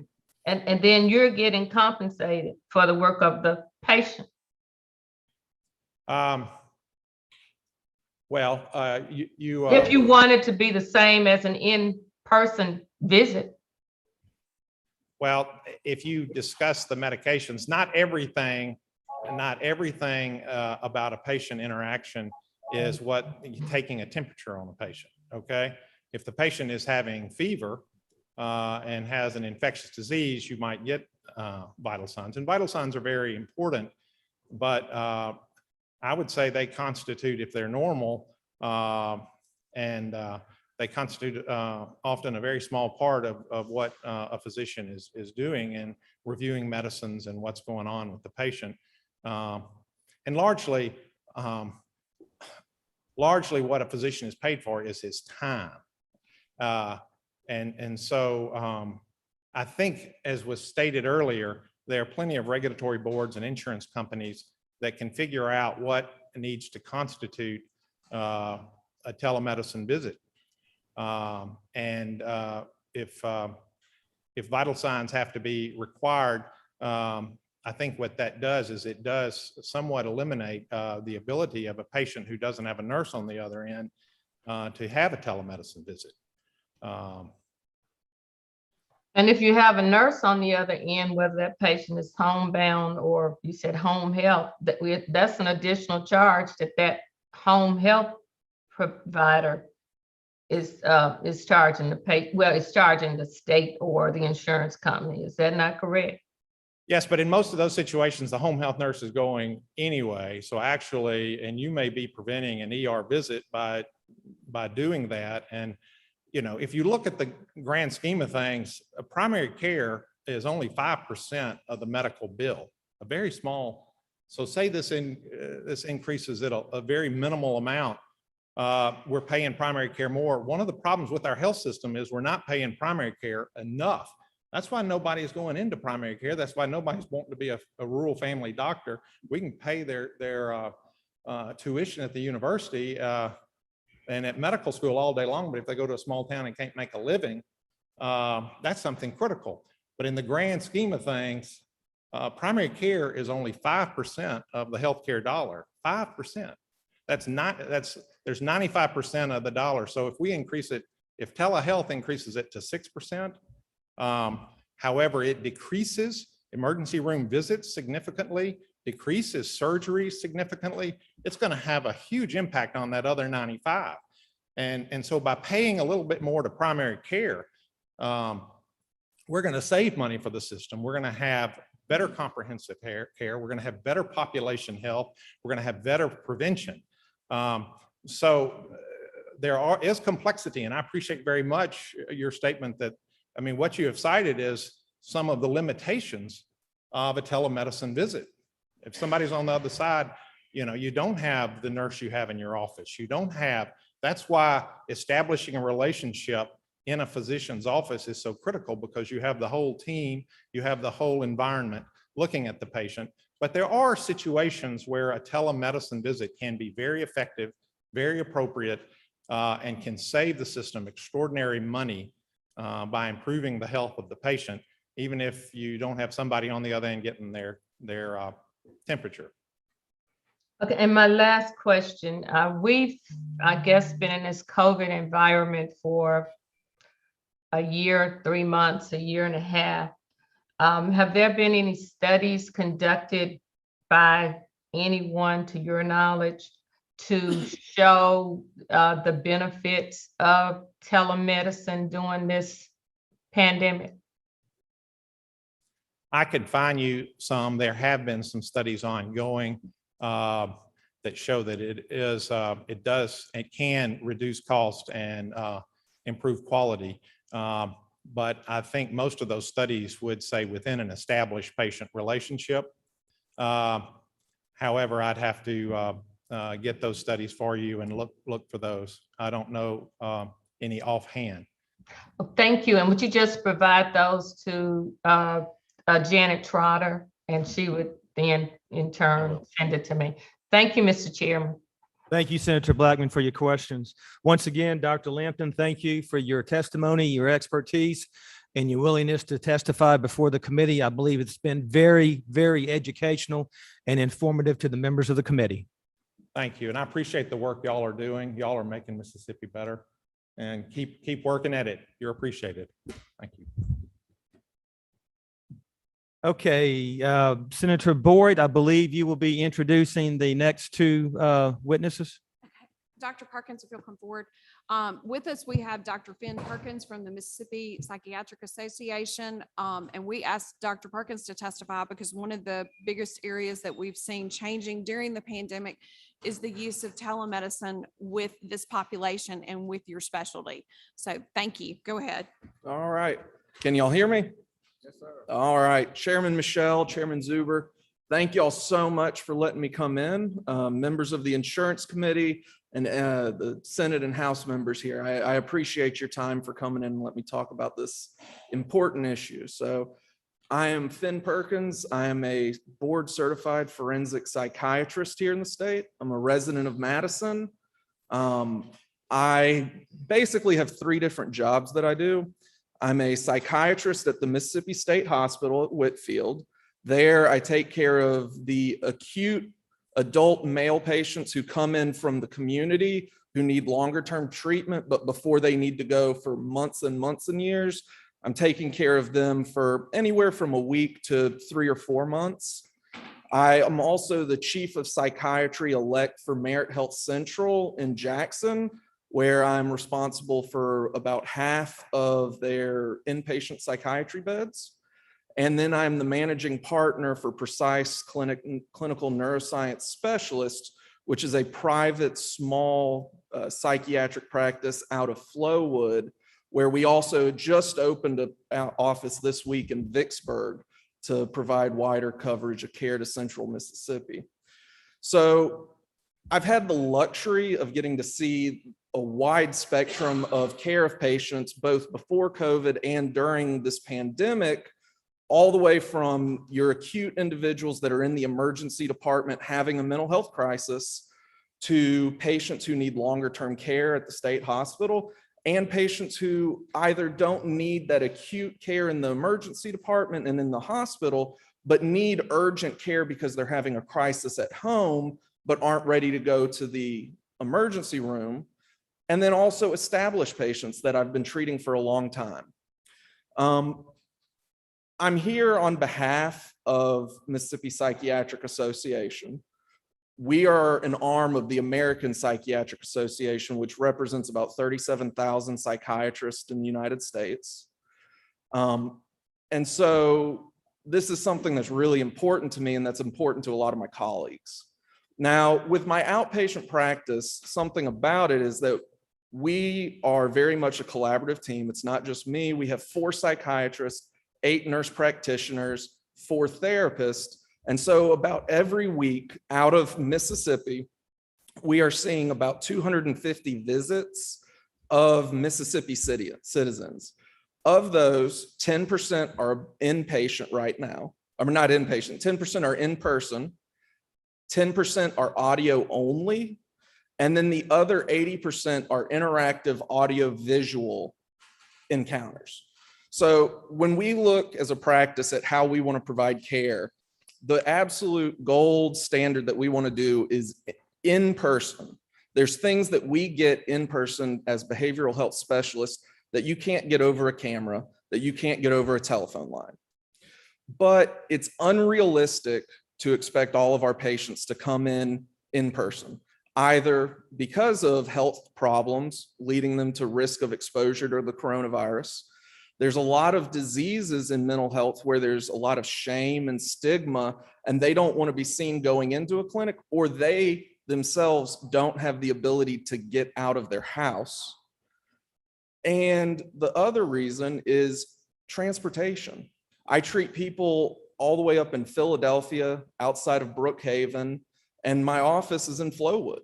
I don't think it's realistic to expect my geriatric patients that I take care of to drive from outside of Brookhaven just to see me for a follow-up appointment when they can't drive themselves. Now, something that you were bringing up, Vice Chairman Ford, was, what is this audio like? For us, the way that audio is it's the exact same as that interactive audio visual encounter. The only difference is we don't have the video. So I still have my EMR in front of me with my records from seeing that patient in the past. I can actually send devices to their home to get physical information from the patient. So one patient that I had that lived outside of Kosciuszko, she had been referred to me for treatment-resistant depression. Can't sleep, feeling fatigued all the time. Well, I talked to her, and one of the things that I needed to rule out was a sleep disorder. So we actually, in our practice, have these little devices that are sleep studies that you do at home. So we put it in the mail, send it up to her, get on the camera, teach her how to do it. She hooks it up, sleeps with it on, sends it back to us. We get to see what her sleep is like. Turns out that that patient actually had really, really bad COPD that had not been diagnosed because she refused to get out of her house.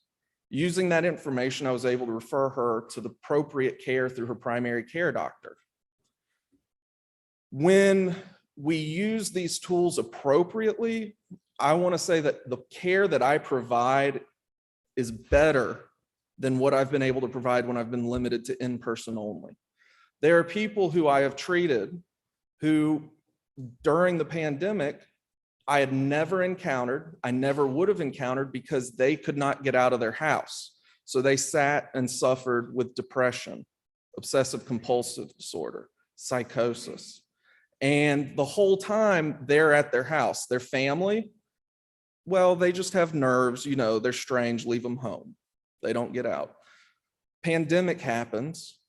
We are now able to visit with patients, preferably with the video, but even without the video, over audio, and talk to that person and be able to provide care for that person that they otherwise would not have had. And as the treatment has progressed, we've worked with them, if the limit was technology or money, trying to find a way for them to get access to video feeds. If the problem was that their disease process kept them from being able to interact in person, we treated them as best we could to the point that they could come to us in person. So when I look at what I came to testify about today, my focus is, what can y'all do to help empower me and my colleagues to take the best care of the patients that we have that come to us? That's my focus. As the managing partner, I have to look at it from a business perspective. I have to look at it from a safety perspective because I want to follow what's standard of practice in my career. But those two things have to be put to the side of what's best for the patient. What's best for the patient is, if they can't come to the clinic for an intake, I need to be able to see them via telemedicine. If they don't have broadband to their house because they're impoverished, because they don't have, they're on disability because of their mental illness, I need to be able to talk to that person on the phone. It may be that I talk to them on the phone, and just based on what they tell me while I'm on the phone with them, I tell them, can I talk to your family member? They need to go to the emergency department. Either I can call the ambulance for you, y'all can call the ambulance, or y'all can hop in the car, drive to Merritt Central, and I'll see y'all either tonight or in the morning. And so by being able to have that initial encounter over the phone, it's not how I prefer to practice. It's not what I want to be able to, it's not what I want for my patients, but it's what I need to be able to do to provide care for those that may not have access to the resources that we all have. Okay. Now, a big issue that keeps coming up is parity. I'm going to put my little managing partner hat on and tell you, yes, there are costs for in-person appointments. My lights, my building, my front desk staff, my nurse, to be able to provide those care. Something I didn't really realize is how expensive telemedicine software is for a private practice, even when the patient's not coming in. So we prefer to have our providers working from in our office than from home. Obviously, when the pandemic was at its height, everybody stay at home, we'll do the best we can. But we prefer for providers to be in office. So that means I have to have lights on. I have to have a space. I have to have staff there for the few patients that come in person. The cost of telemedicine software for my practice, for the 16 providers I have, sorry, I had to do some math. For the 16 providers I have, cost me about the same that it cost me a nurse to have in person. And that's a monthly fixed cost. So if I see one person on it, it costs me the same as if I see every 15 minutes follow-ups. So parity is really important because I can't provide that level of care if I have to choose between, okay, well, we're going to go to where it's just telemedicine. We're not going to have an office because all we can afford with what we are getting paid is for that software. I need to be able to afford both. And in order to afford both, I need to be able to pay for my office, for the in-person visits, and for the telemedicine software to be able to see those people. Let me look at my notes to make sure that I've covered what I wanted to cover. Unfortunately, I got to see patients this morning before I came out here, so I wasn't able to, burn it into my head. And then this is one other big thing that's at my heart. Utilization review. Has that been an issue that's been brought up? It's something I deal with every day. Peer reviews, insurance wanting to call and say, we're not going to pay for that visit. And the problem is that my fear with telemedicine is however y'all decide to put this legislation together to where I can take care of my patients the best, I fear that the standards for review for those outpatient appointments are going to become too burdensome. So whereas I'm getting to spend 10 to 15 minutes with a simple follow-up, 30 minutes to 45 minutes with a pretty simple initial, an hour with someone that's very complex, I might then have to turn around and spend 5, 10, 15 minutes on the phone with a peer review psychiatrist, not necessarily based in the state, did not see the patient, but I have to argue with them why they need to pay for this encounter that I did over telemedicine, as opposed to why I didn't bring that person in person. I just would like to be able to provide the care that I see for that patient as being the best, and not have to spend a big chunk of my time arguing why I need to be reimbursed for that. With that, that's the big meat that I really wanted to bring before y'all. And so I'm happy to answer any questions that y'all may have. Any questions for Dr. Perkins? Senator Boyd? Just some general statements. I know I've talked with several members of your association and your representatives. During this pandemic, has telemedicine allowed the psychiatrists, for the most part, to expand access? And also, there is a shortage of psychiatrists. I think we all are aware in the state. And I think y'all have some of the same issues Dr. Lambton brought up of reimbursements and issues like that. Can you expand just a little bit about y'all's shortage and what this ability with telemedicine has been able for y'all to do as providers? Absolutely. So with the pandemic, the downside of everybody having to get locked into quarantine and sit at home is that, as I said, a lot of patients that had these longstanding mental health issues, but didn't have a way or didn't feel comfortable coming and seeing us, now had this opportunity to call my clinic, make an appointment, and see us via telemedicine. The reason why we actually just opened up an office in Vicksburg, one of the reasons is because through telemedicine, we've grown the patients that we're seeing. We have patients in Port Gibson now. We have patients in Yazoo, obviously patients in Vicksburg. And so when it's appropriate to ask these patients to come for an in-person appointment, we didn't want to ask someone from Port Gibson to hop in their car and drive all the way to Flowood. That's unrealistic. And so by having more patients that we've now been able to treat via telemedicine, we've been able to identify another area that needs these services. And so we filled in that. With the shortage of psychiatrists, that's something that we fight every day, of trying to get more providers, more psychiatrists to come in and work with our patients. And because there is a shortage of psychiatrists, what's most important is that we meet patients where they are. So if that patient lives in Philadelphia, in Winona, wherever they are, we need to be able to meet them there right now, rather than continuing to say, well, one day we might have a psychiatrist there that can treat patients. So. And just as a follow-up that I think we all know the answer to, but I think we have to state the obvious sometime. Treating these patients where you can treat them, are you preventing, is this primary care that is going to prevent higher medical cost? Absolutely. And so a good example of that is someone that I saw last week in the emergency department at Central. They came in, they had autism. They had been having some behavioral outbursts. It was an 18-year-old who had had access to a lot of care as an adolescent and then aged out of having access to that care. The family didn't know what to do with him. The family said, he's breaking windows, he's punching holes in the wall. And so I come in there and I say, yes, we could admit him, but it's going to do him more harm than good, because he's going to be away from his family. He's not going to be in his home that he recognizes. He's going to be locked on a unit that he can't go outside of. And that's appropriate sometimes. When someone is very ill, that is what's appropriate. But in his case, it's not.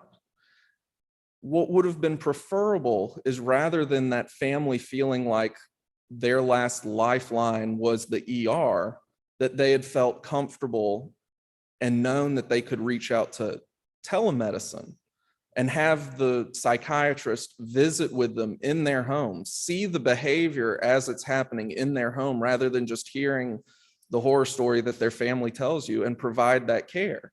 So rather than paying for the emergency room, for the emergency room doctor to see them, for me to see them, for me to then send them home and say, well, here's a prescription, they could have just seen me via telemedicine, and I could have written them a prescription and told them, if this doesn't work, these are the things you need to watch out for. And at that point, that's when you need to come to the emergency department, as opposed to them going to the emergency department to be told, this isn't the level of care you need to be doing these things. It's better to be able to escalate rather than reaching for the highest level of care and then having to step back.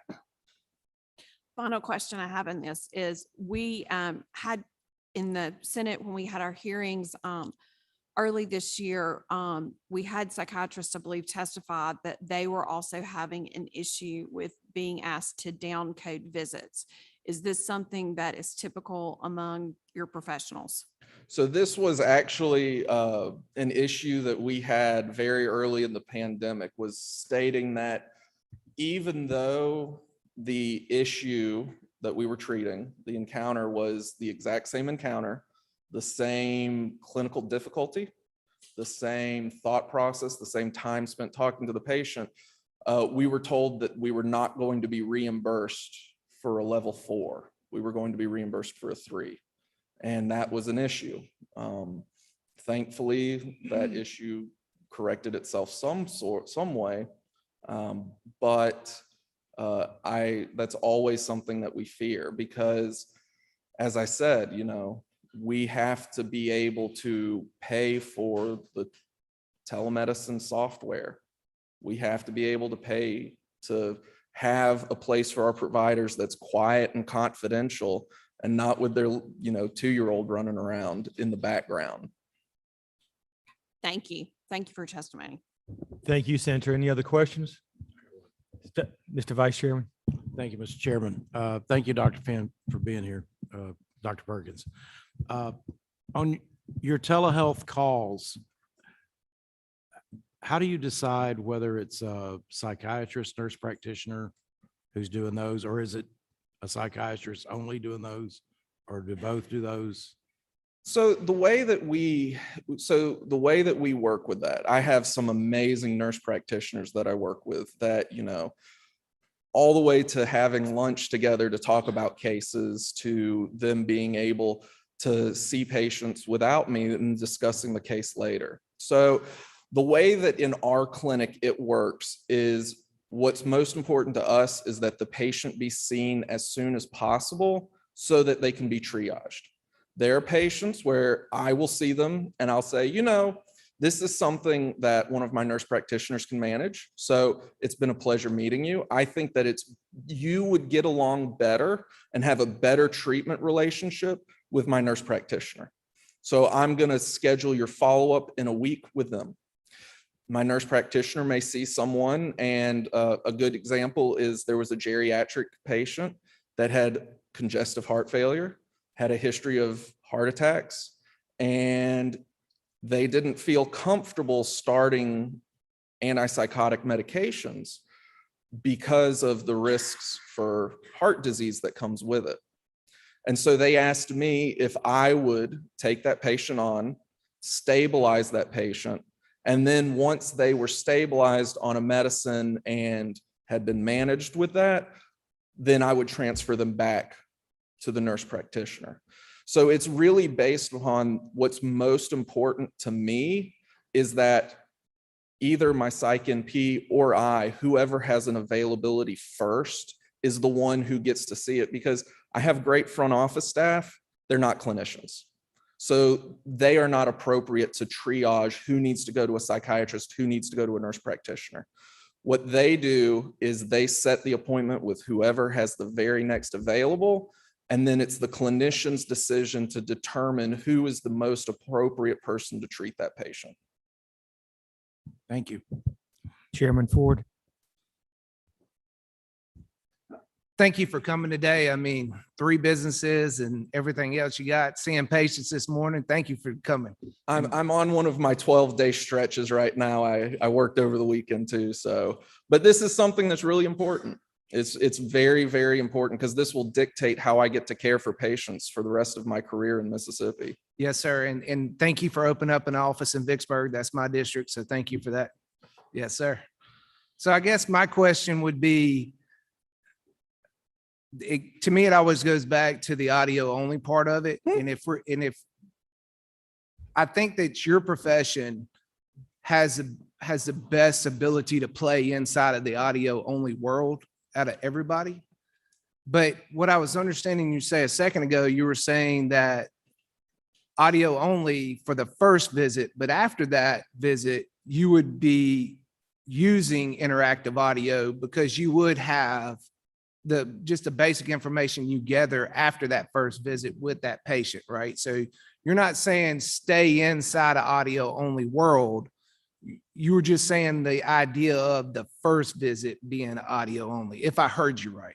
So as you mentioned, I'm a very busy individual. I love all of my patients. There's no way in the world that I'm able to remember what medicines they're taking. And I don't think there's a single clinician that would try to put that on themselves.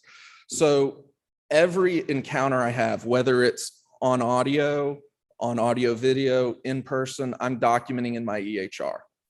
and I'm looking at their PMP. So looking at what controlled substances they've been prescribed. I'm asking for records, getting record releases to get as much information I can, even if I'm just talking to them on the phone. So yes, when I start off that initial on the phone, I don't necessarily have any information initially. That being said, before I see the patient, my front staff has filled out paperwork with them over the phone. So they've gotten history. They've gotten, have you seen a psychiatrist before? Have you ever taken medicines? What are your medical problems? If there are medical issues or they've seen another doctor, my staff, before they get to me, will commonly get them to sign a release. If there's a way for us to get a release to them, be it mail it to them and they mail it back, be it scanning it in, whatever they have available, so that I have as much information as I can. But there are encounters where a patient, for whatever reason, hasn't been seen by a doctor in a decade. And so those, I'm starting with no information aside from what they've told my front desk staff. But the second that I start doing it, I'm creating their medical record in my chart. And so the next time that I pull up that they are on my schedule, I may only be talking to them on the phone, but I have my records from my last visit. And so I always have my EHR to lean on and to be able to have that information so that I'm not just, visiting with them on the phone. Right. So, but for us looking at it from our viewpoint of this statute that we're dealing with insurance, we're just talking about medical reimbursement from the insurance company. So if you have any data in front of you, technically you have interactive audio at that point. We do not establish what interactive audio is. So if you have their height, weight, and date of birth, and there's no issue with the medical, whatever licensure board that governs you, or your medical malpractice or anything like that, if there's none of those issues stopping you from doing and billing the services to an insurance company, the statute says that it's interactive audio, right? It's that vague as we have it written today, right? So even in what I'm hearing is in that first visit, you still have some information before you get on the phone with them. That's correct. So as according to the statute, you have interactive audio, right? And it was in our version of it. It was in the Senate version of it. We didn't touch interactive audio to allow it to be it. And that way other people could come in and define it, right? That's what they do for a living. And that's their profession, right? We didn't step into those issues, and nor did we want to. So the statute says that interactive audio can be. Now, the insurance companies have to file it with the commissioner, and the commissioner gets to regulate the plans, and he holds them accountable for them, and he does a good job of that, right? So as far as the statute goes with reimbursement, if you have any information, you can bill for insurance. It'll be something else that's the problem, not the statute. Yeah. So that to me is, what is this audio only that does not have a single piece of information in front of you? And, what is it, and how do we deal with something so minute of everybody's practice? And can we deal with it in statute? Can we take a sledgehammer to a little bitty problem of that exists? But if you have any information in front of you, which you're saying you do, you are able to do interactive audio as far as the statute goes. So I guess it was my misunderstanding of, when I say audio only interaction, I mean that it's everything except for having the video. So I think it was just me misinterpreting and saying, instead of interactive audio, me saying audio only. I'm totally with you. When we started working on this, that didn't even come clear to everybody in the room until a couple meetings in. So, I mean, it's literally that broad, right? It can be anything. We didn't get into those details, nor did we do it on the other side of it. Well, that's really affirming to me that that we're all on the same page, and that the issue was simply me using the wrong term, because I think we all see the value in patients in crisis being able to contact me on the phone. Yes, absolutely. Thank you. Thank you, Mr. Vice Chairman. Dr. Perkins, thank you so much for your time and testimony. And more importantly, I think I can speak on behalf of the committee. Thank you for bringing real life experiences and cases to our attention, which quite frankly, I don't think we thought of before. So thank you again. Well, I really appreciate it. You know, sometimes it is sort of the oddball that happens, but because I see them in my life, it's important that we don't just accidentally, you know, knock that random person out. So I appreciate y'all's time and your attention. Thank you very much. Senator Board.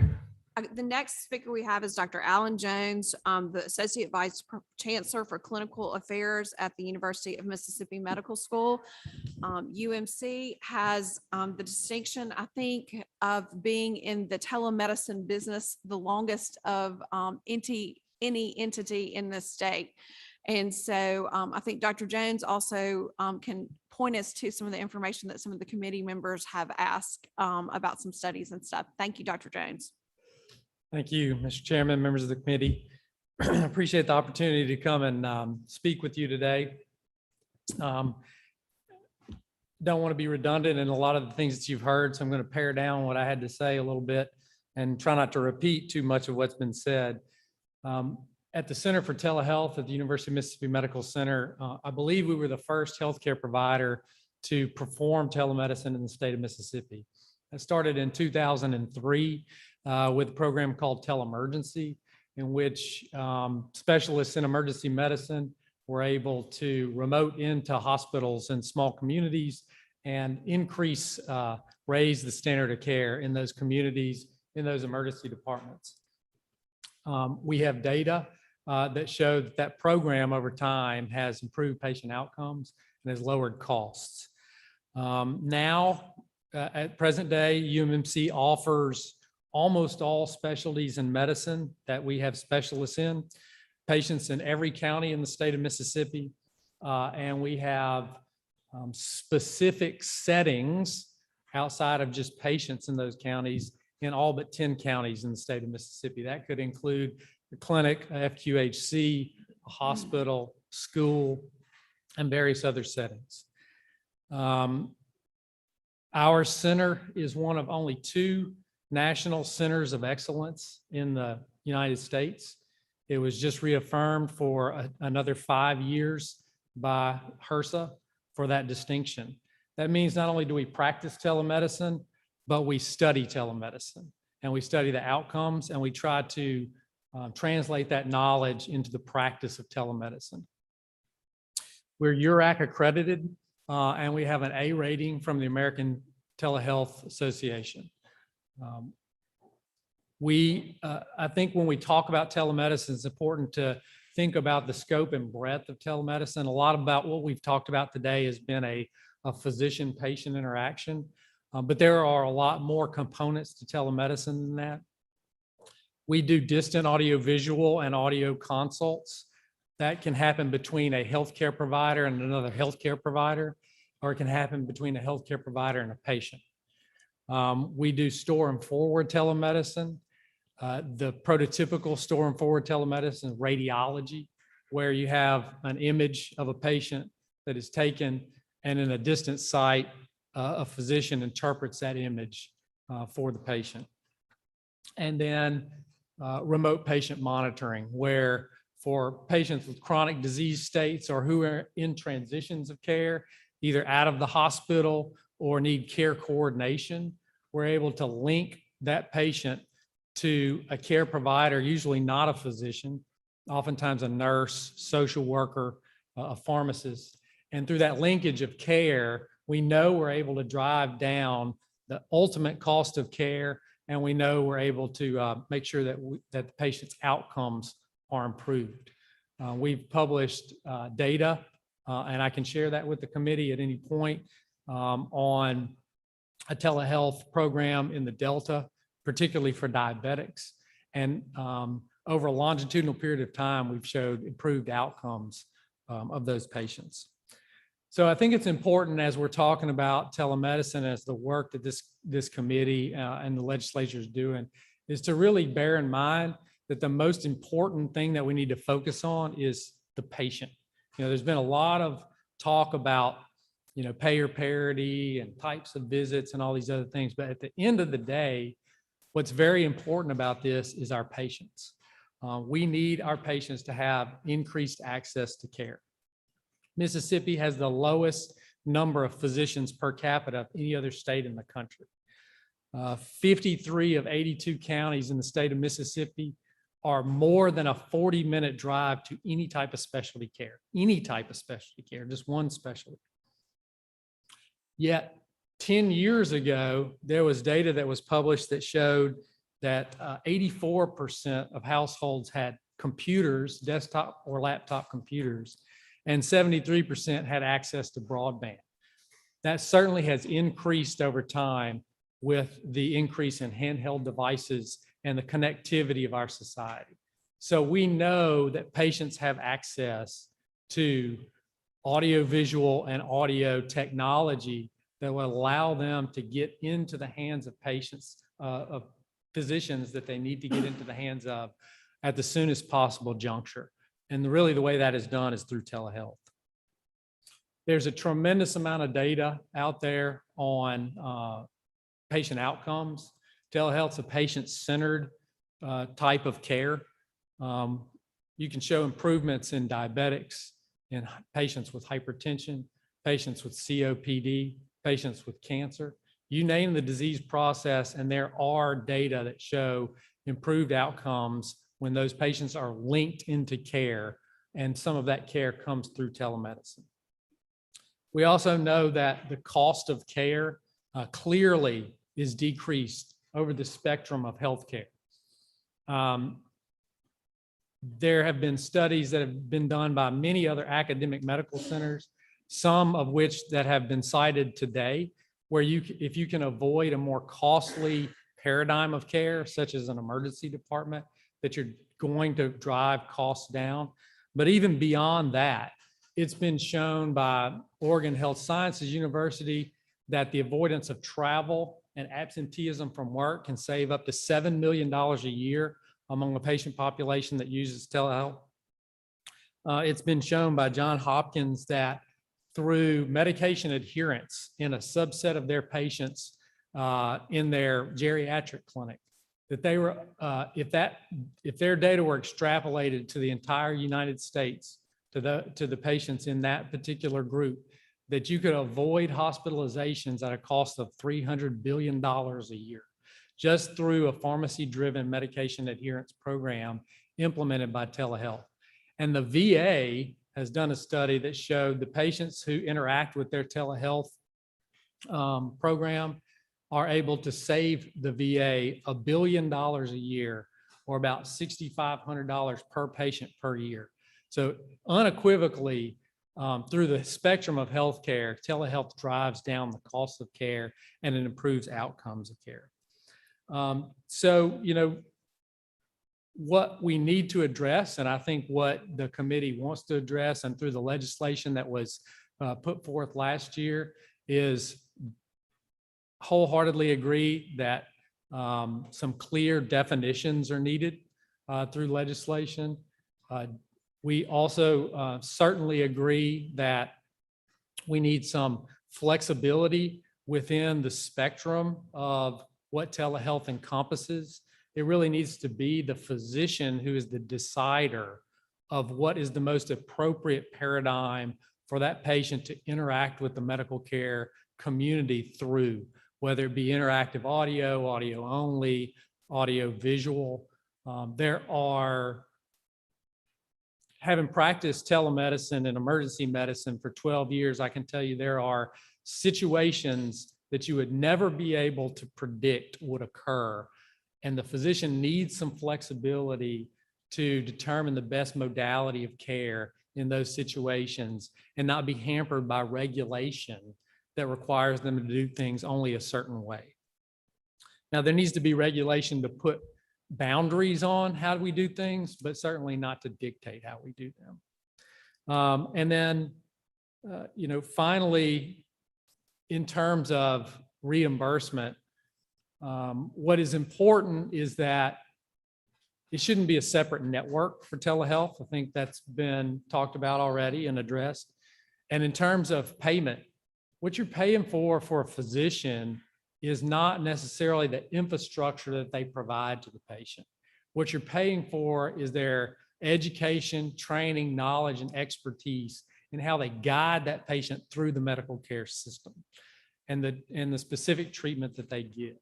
And that is only that is only, you know, the professional fees. We're not even talking about facility fees or anything else. So the physicians really need to be reimbursed for the time and complexity that they spend, the knowledge that they spend in order to make sure that that patient has the most appropriate care delivered to them at the point of service where they are. So I'll kind of stop there and see if you guys have any questions that I can answer for you. Dr. Jones, I have one question. You stated to the committee that not only do you practice telemedicine, but you also study telemedicine. With that being the case, did you hear my question to Dr. Lampton about the connectivity or the link between the patient's home physician and subsequent doctors who may provide telemedicine? Yes, sir. I was kind of surprised that there is no connection or link, or as Dr. Lampton testified to, he would be surprised that if he could even get or gain access to the charts of the subsequent doctors who provided the telemedicine treatment. Don't you think allowing that connection or that link is in the best interest, health, and welfare of the patients and citizens of Mississippi? I absolutely. So how do we accomplish that? So, you know, the way that we practice telemedicine at the university and what I think should be the standard is it doesn't matter to me as a physician if I'm in the emergency room and I'm going to walk into room 2 and see a patient in person, or if I'm going to get a request to do a consult in our telehealth room and I'm seeing that patient remotely. I should be practicing the same standards and have the same adherence to the regulations that, you know, I would expect if it's in person or via telehealth. So the way that our system is set up and the way that I think that systems function optimally are that there is cross communication between providers. So when our specialists see patients, when I see a telehealth patient in the ER, copy of that chart goes to that ER. If we have been informed of that patient's primary care doctor, copy of that visit goes to that patient's primary care doctor. When we do an urgent care visit, if that patient tells us who their primary care doctor is, we link that visit to that primary care doctor. We believe that telehealth is an adjunct to care. It's not supplanting care. And it should come alongside a medical home and be additive. This should be a situation where if Dr. Lampton wants to have a patient seen by a neurologist and we can see that patient in a safe and effective way through telehealth the next day, we should be able to do that and get back to Dr. Lampton, you know, exactly what we recommend for that patient through sending a consult note that we created through that telehealth visit.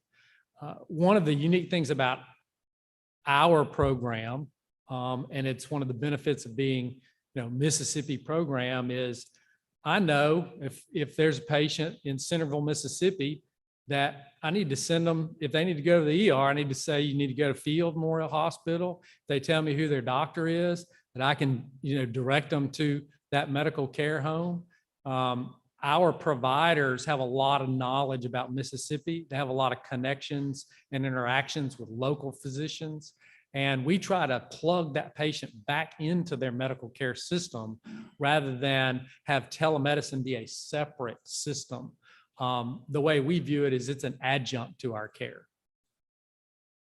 Dr. Jones, that same standard of communication and access to information between different providers, don't you think that, again, I mean, isn't it your position and your opinion that that should take place in every case in Mississippi?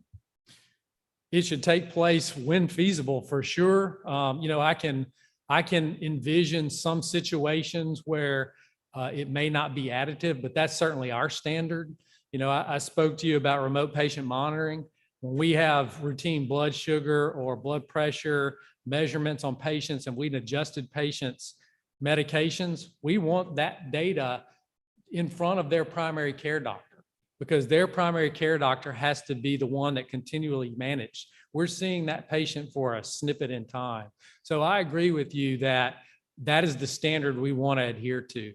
The problem with telehealth and how it's expanded is there's so many different standalone systems that don't have the degree of devils in the details in this type of a situation that you're talking about. Dr. Jones, are you studying those details now by any chance? Well, we certainly have access. We can provide access on our patient outcomes when we plug them back into their medical home, or when we come alongside their medical home. Whether I can show you, specific information about making sure that we're 100% compliant with that patient's medical care provider getting that chart. I don't know if we've ever studied that, but it certainly is a great question that we could do.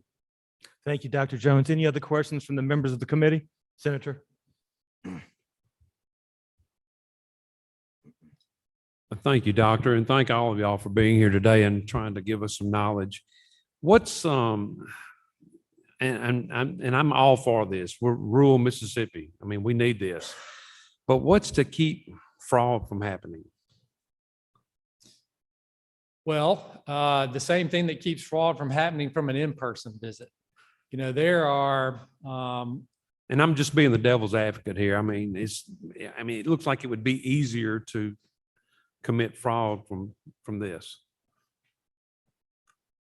I could see your point of view when you say that. The same regulatory bodies that oversee how, from a compliance perspective, how medical care providers document and bill are the same, whether it's in person or whether it's via telehealth.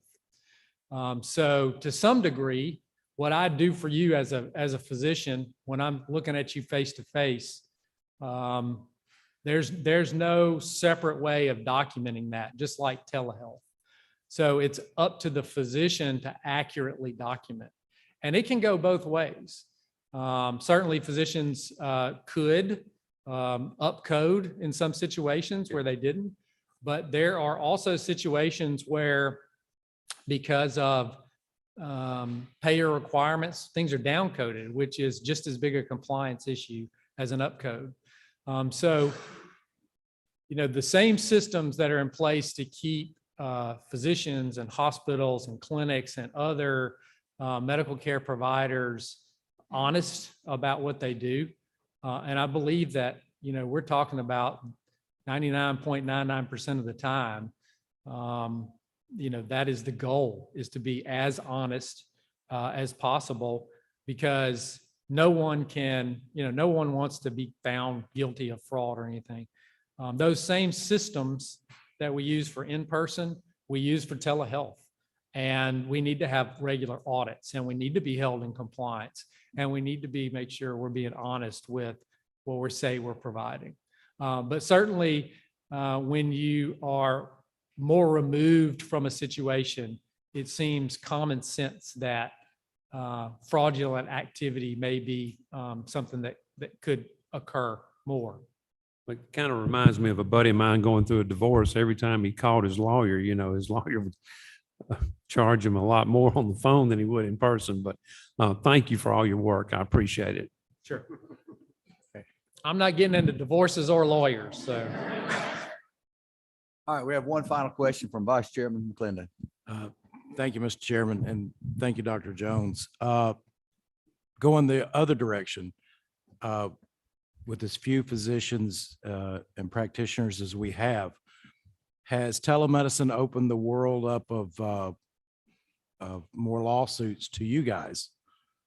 And if so, is there something we can do as a legislative body to protect y'all? I'm not aware of any publication, and certainly UMC doesn't have data to suggest that when performed correctly, that telehealth results in higher litigation risk. I don't think it's lower, but it's certainly not higher. So at least not in anything that I've seen published or not from our internal information. However, it's certainly something to think about as telemedicine expands. If we don't have enough commonality in definitions and regulation, then it has the potential to become, something like the Wild Wild West. So I think that's why it's got to be done in a thoughtful, methodical way and not expanded too rapidly, with the understanding that there is investigation and knowledge translation that needs to occur along the way so that we can make sure we're doing it the correct way. Thank you so much, and thank you for what you do. Thank you so much, Dr. Jones. We appreciate you, and thank you so much for all the great work that y'all do at the Ole Miss Medical School and Ole Miss Medical Center for us. Thank you so Thank you. much. And thank you for the work you're doing. And if I may, Dr. Jones, Mr. Chairman, real quick. What's so funny about this? As you continue the process of improving your system and the delivery of telemedicine, please keep us advised. Certainly. Thank you. And we can provide the committee with some of our own internal information. We have two final presentations. Yeah, also, you're reminded that the handout is in your packet, senators and House members.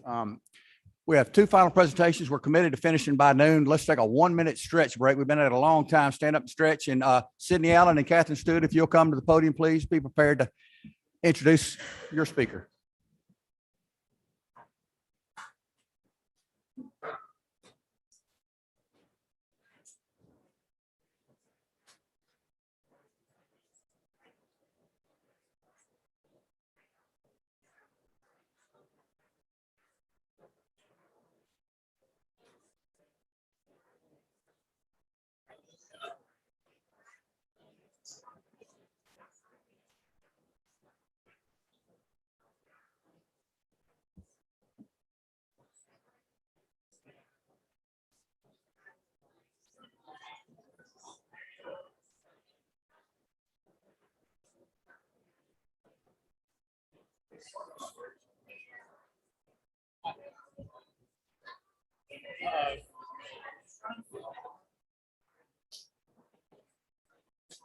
What you do?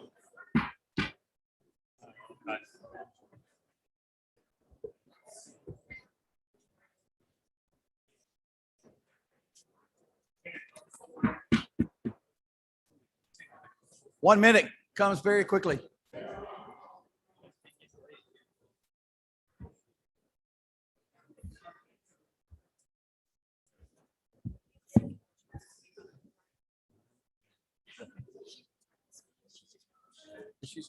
I said two more. 1, 2.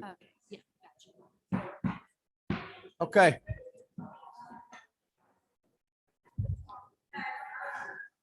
One minute is up. Thank you. I'd like to now turn the podium over to Sydney Allen, who's going to introduce us to a new physician organization that's been formed here in Mississippi. And we had asked if you could please keep it to about 10 minutes. And then we have a presentation from our state health insurance plan. Thank you, Sydney. All right. Thank you, Chairman Michelle, Chairman Zuber, and the members of the committee for letting us be here today. It's my honor to introduce Jay Underwood to y'all. Jay is a practicing physician here in the central Mississippi area with GI Associates, and they have clinics in Flowood and Madison and Vicksburg, and they service a variety of hospitals throughout central Mississippi as well. Jay is from Jackson, attended Ole Miss and did quite well, and then returned to Jackson to UMMC for med school before earning the privilege of doing his internship and residency at Johns Hopkins in Baltimore.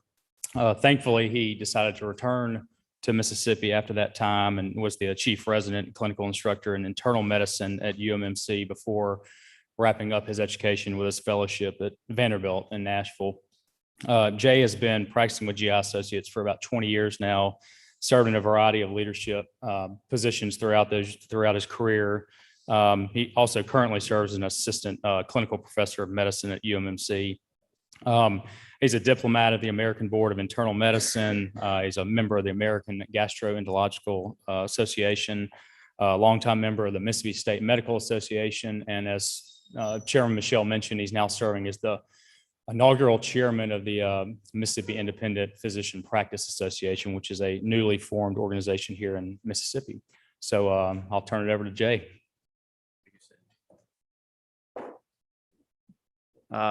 Thank you, Chairman Michelle, Chairman Zuber. Thanks to the committee members for giving me the opportunity to speak today. It's quite natural. You put the gastroenterologist right up against the lunch break, right? As Sydney said, I'm a GI doc here in town. We have offices, multiple offices. I myself have traveled to Lackey Hospital every Tuesday morning with the first case at 6 a.m. for 20 years. And they're handling things I trust without me today. 6 houses down from where my grandparents lived. So my Mississippi roots run deep. I've served in leadership capacities at area hospitals, as well as participating in practice management conferences around the nation. Have some experience with telemedicine, although at the specialty level, it's entirely different. And I think short of what the speakers prior to me have said, but happy to lend anything that I can in that regard. I would certainly emphasize the fact that telemedicine has changed the way that we practice medicine for the better. In rural states like Mississippi, we need to do everything we can to facilitate access, which is a key word you'll hear me talk about a lot, as I know all of you do. Just really encouraged that the legislature is taking this issue so seriously by updating the laws, keeping things up to date with the technology. It's a real positive step forward. And the community that I represent is completely supportive of utilizing telehealth as an additional tool to provide quality care for our patients. So as I mentioned, I'm a GI doctor. I see some familiar faces, although as a provider of colonoscopy, I often don't recognize somebody till they turn and walk away. You know, my kids told me I would not get a laugh on that, so I appreciate that. But we practice right down the street on Lakeland Drive, and married a Jackson girl. I was fortunate enough to attend UMC medical school, where you learn by doing, and that's still the case. And that held me in fantastic stead as I went out to Baltimore and Hopkins, and then did my GI training at Vanderbilt, and found out that it's probably not an apt word, but we Mississippi trained physicians can compete with anybody, and came back here, and am fortunate and blessed to have done so. But now it's for the much more important and relevant information. And the reason I'm here today is to introduce myself as the chairman of a new trade association called the Mississippi Independent Physician Practices Association. We call it MIPA, not a very catchy name. I'm still kind of working on that, but that's what we are. We recently formed this group to be the voice of independent physicians in Mississippi. At this point, we have 255 physicians, last count, representing 28 group practices from every corner of this state. And that's without having yet begun an outreach campaign, which is beginning today. So we're going to be reaching out to some of you in the room that are independent physicians. You'll be hearing from us, and we hope that you'll respond. We had an organizational meeting just last night, and the response from just simple word of mouth has been, I think, nothing short of spectacular. I think it's fair to say we're geographically, as I said, very diverse. We represent physicians from all over Mississippi, and I'm proud to present a unified voice to speak for our independent docs and their respective practices. We're also incredibly diverse in terms of healthcare specialties. We are certainly not a GI group, a gastroenterology group. We have oncology, we have pediatrics, we have orthopedics, cardiology, surgery, ear, nose, and throat, interventional radiology. As I drove in, a doc from Oxford was calling and saying, "How do I sign up?" And then I got a call waiting from a doc in Brookhaven who said the same thing. We essentially every specialty we anticipate will soon be a part of MIPA if they aren't already. For decades, so many of us in the medical community have been so focused on patient care that we haven't necessarily paid enough attention to the legislative and regulatory arenas. In particular, the laws and rules that were originally designed to make certain that insurers and their networks are accountable and transparent to both the patients and the healthcare providers that serve those patients. So our plan is to work with the independent practices across the state in order to advocate on health policy issues that are so vital to preserving the critical access to care that we deliver in our offices. What we will not do is engage in contract negotiations with insurers or in any way take on battles relating to particular rates that insurers impose on individual practices. But what we, MIPA, what we will do is to fight for a healthcare system in our state that does not allow insurers with no transparency or no warning to jeopardize patient access, again, that word, to care in the independent practice setting. MIPA will advocate for laws that protect patient access to the prevention, detection, and care of cancer, as well as other chronic conditions and acute injuries. So what we're talking about is laws that ensure that our commercial payers are not jeopardizing our patients' access to high-quality care in our independent practices. A couple of words just briefly, because I certainly want to stay under the 10 minutes. The COVID-19 pandemic, we've been talking about it a good bit in the context of telehealth, which very clearly, I think, to the last question to Dr. Jones, about legal ramifications, the pandemic has sort of provided, whether de facto or in reality, a little bit of a shield. And I know for us, that's the pandemic is what pushed us and sort of accelerated our timeline in terms of getting involved in telemedicine. We hadn't done it at all in our office until that happened and sort of pushed us in that direction. So it sort of sped up an important aspect of our practice. It's had a severe impact, the pandemic has, though, on all providers, and we all know that. As a result, we've been forced to escalate this conversation to the governmental level. We've all lost significant revenues, most of at some point furloughed or laid off staff. We've all dealt with the psychological and the physical toll of this virus, some much more on the front lines, much more directly than others, but all, as we know, all healthcare providers have dealt with it. We haven't been able to see as many patients. As a result, important procedures have been delayed. I made the lighthearted comment a short time ago about colonoscopy, but I assure you that we are seeing the impact of delayed colon cancer screening over the time of the pandemic. And people were finding cancers that we would not have found. We're finding advanced cancers that are much more difficult to deal with. So that aspect of this, I assure you, is absolutely no joke whatsoever. And yet, despite all these extreme circumstances brought on by the pandemic, some insurance companies are continuing to implement policies that hamper access to healthcare in our state. We're at a pivotal moment. It's so important that the voices that policymakers hear include the professionals who personally deliver the medical care that's critical to our state on a patient-by-patient basis. Many of the doctors participating in this effort that I represent don't typically get involved in the political process.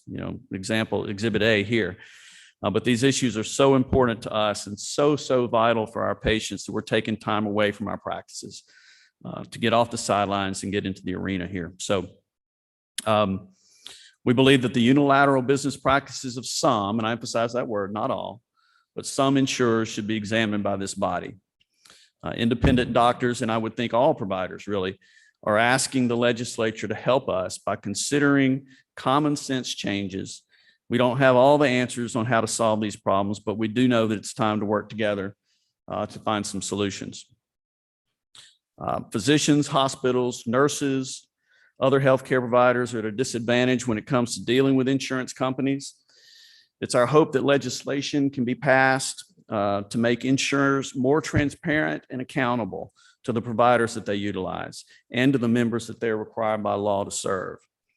So we are obviously still at MIPA in our really early infancy as a group.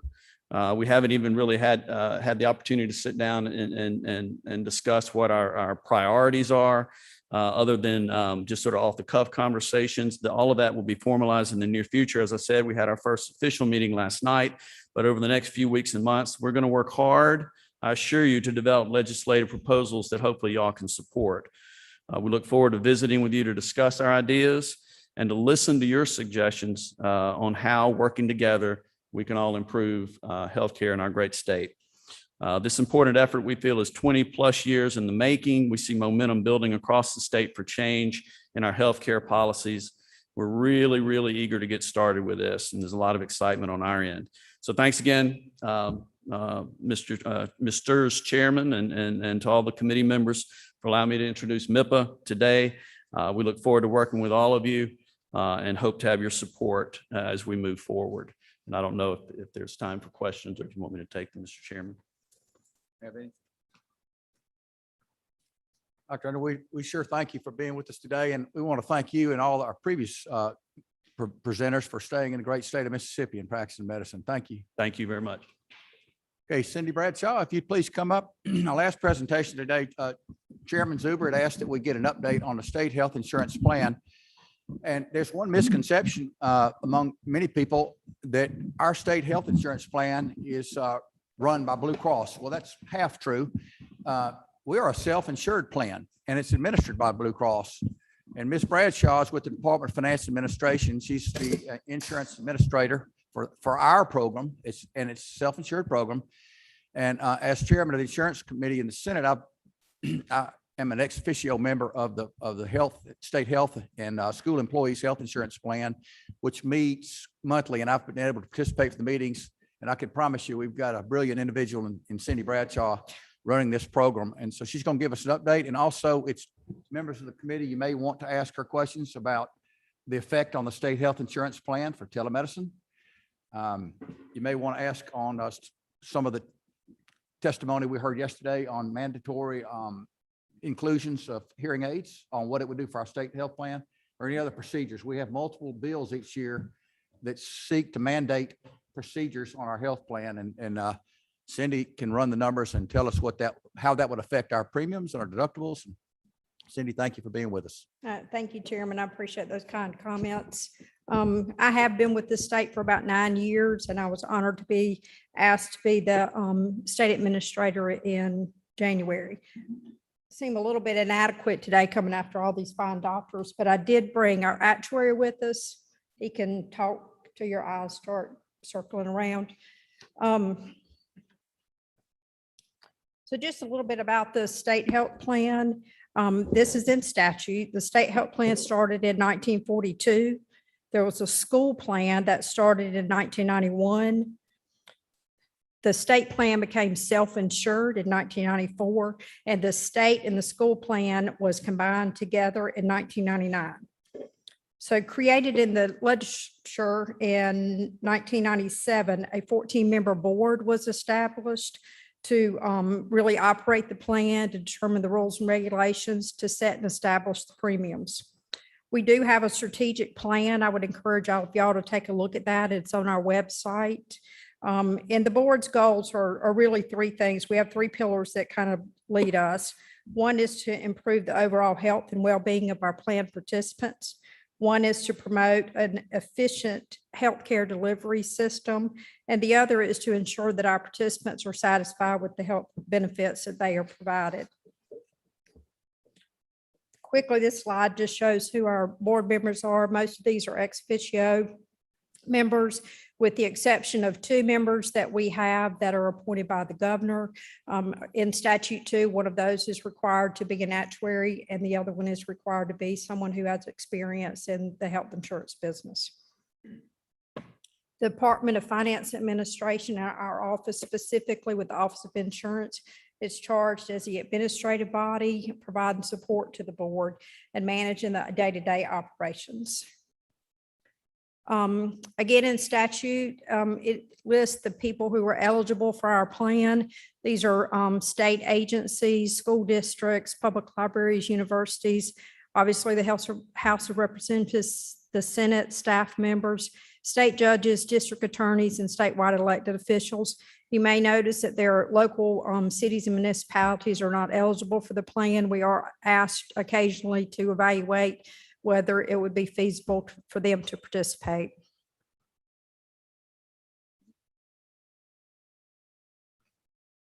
Currently, we have about 192,000 covered lives under the plan. About 109,000 are active employees. We have 17,000 Medicare retirees, and we have about 8,600 non-Medicare retirees. Our non-Medicare retirees has continued to diminish over the last few years.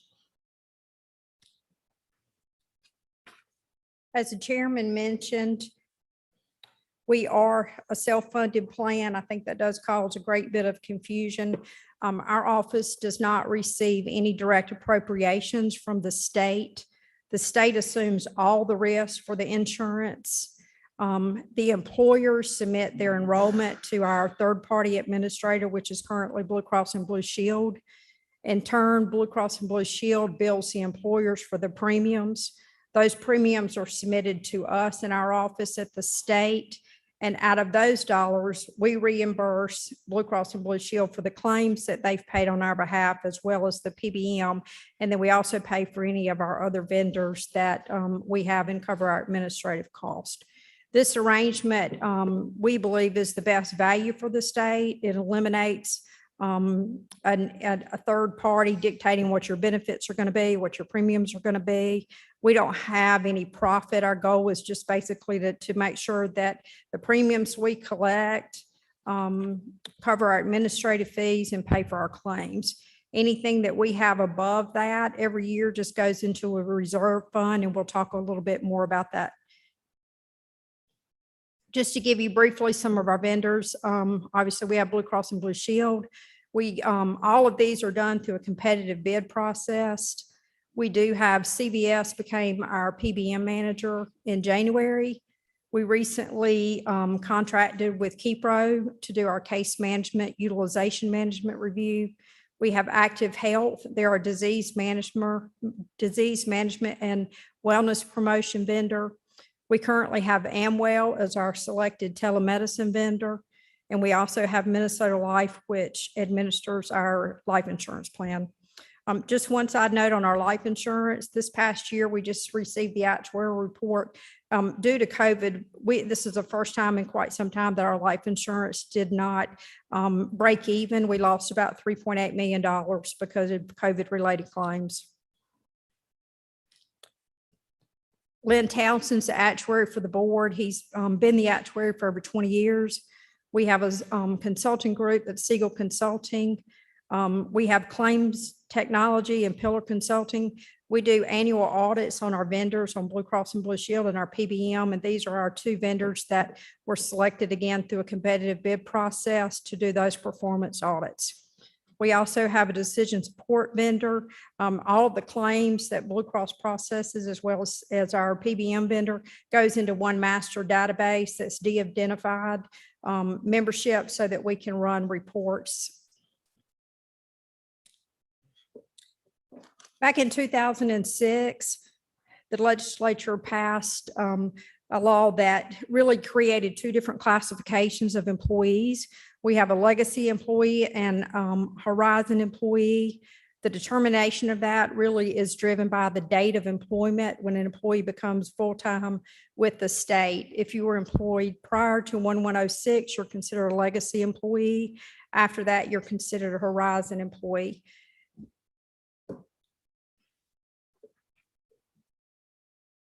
We also offer two types of coverage that employees can select. One is the base plan, the other is the select plan. They do have different deductibles and different benefits. Premium contributions, the state pays the full cost for active employees who are enrolled in the base coverage. Again, that is required by statute that we offer one plan at no cost to employees. Employees may also select they may choose select coverage and pay an applicable premium for that. Legacy employees pay a little bit less, $20 a month for that. Horizon employees are currently paying $41. Employee pays basically the full premium for their dependents. Retirees, again, the law that was passed in 2006 affects the premiums for retirees. If you were hired before 2006 and you're a legacy employee, the premium that you pay as a retiree is set to a maximum of 115% of the active employee rate. If you were hired after that, you pay the full actuarial value if you're a Horizon employee. I've included some of the rates in here. You can just kind of see the difference between base and select, the Horizon and the active employee. Medicaid on the retiree side is really where you can see the biggest difference. A retiree who is a legacy employee on the select coverage pays $470 a month. If you're a Horizon employee, you're paying $739 a month. This is just a historical rate increases that we've had. You can kind of see in the 80s and in the 2000s, we had a lot of increases in our premiums. From 2008 going forward, we went for about 7 years with no rate increases. This was also during a time period where ACA was being implemented, and most private insurers and private employers received double-digit increases in their premiums to absorb a lot of the costs at ACA. The next slide just kind of is a good snapshot of our historical overview. You can see what our trend rates have been. You can see what the changes that we have made. If you kind of look at the bottom, the key changes that we had in 2011, we increased the deductible to $1,000. That resulted in that year having a negative trend. 2014, we implemented a national network for the plan that allowed members to go anywhere in the country to have services and apply network rates. We had a negative trend rate that year of about 11%. And then 2016, we switched PBM vendors, went to Prime, and we also had a good bit of savings during that time period. So if you can kind of see through the years, there was a lot of things that we did behind the scenes. We recontracted with pretty much a whole full cycle on all of our vendors. We looked at all of our contracts and the services that they were offering to make sure that they were efficient and effective in what we were doing. As a result of that, we've saved about $15 million in our administrative fees over that time period. We've also in our office focused on efficiencies and QI opportunities.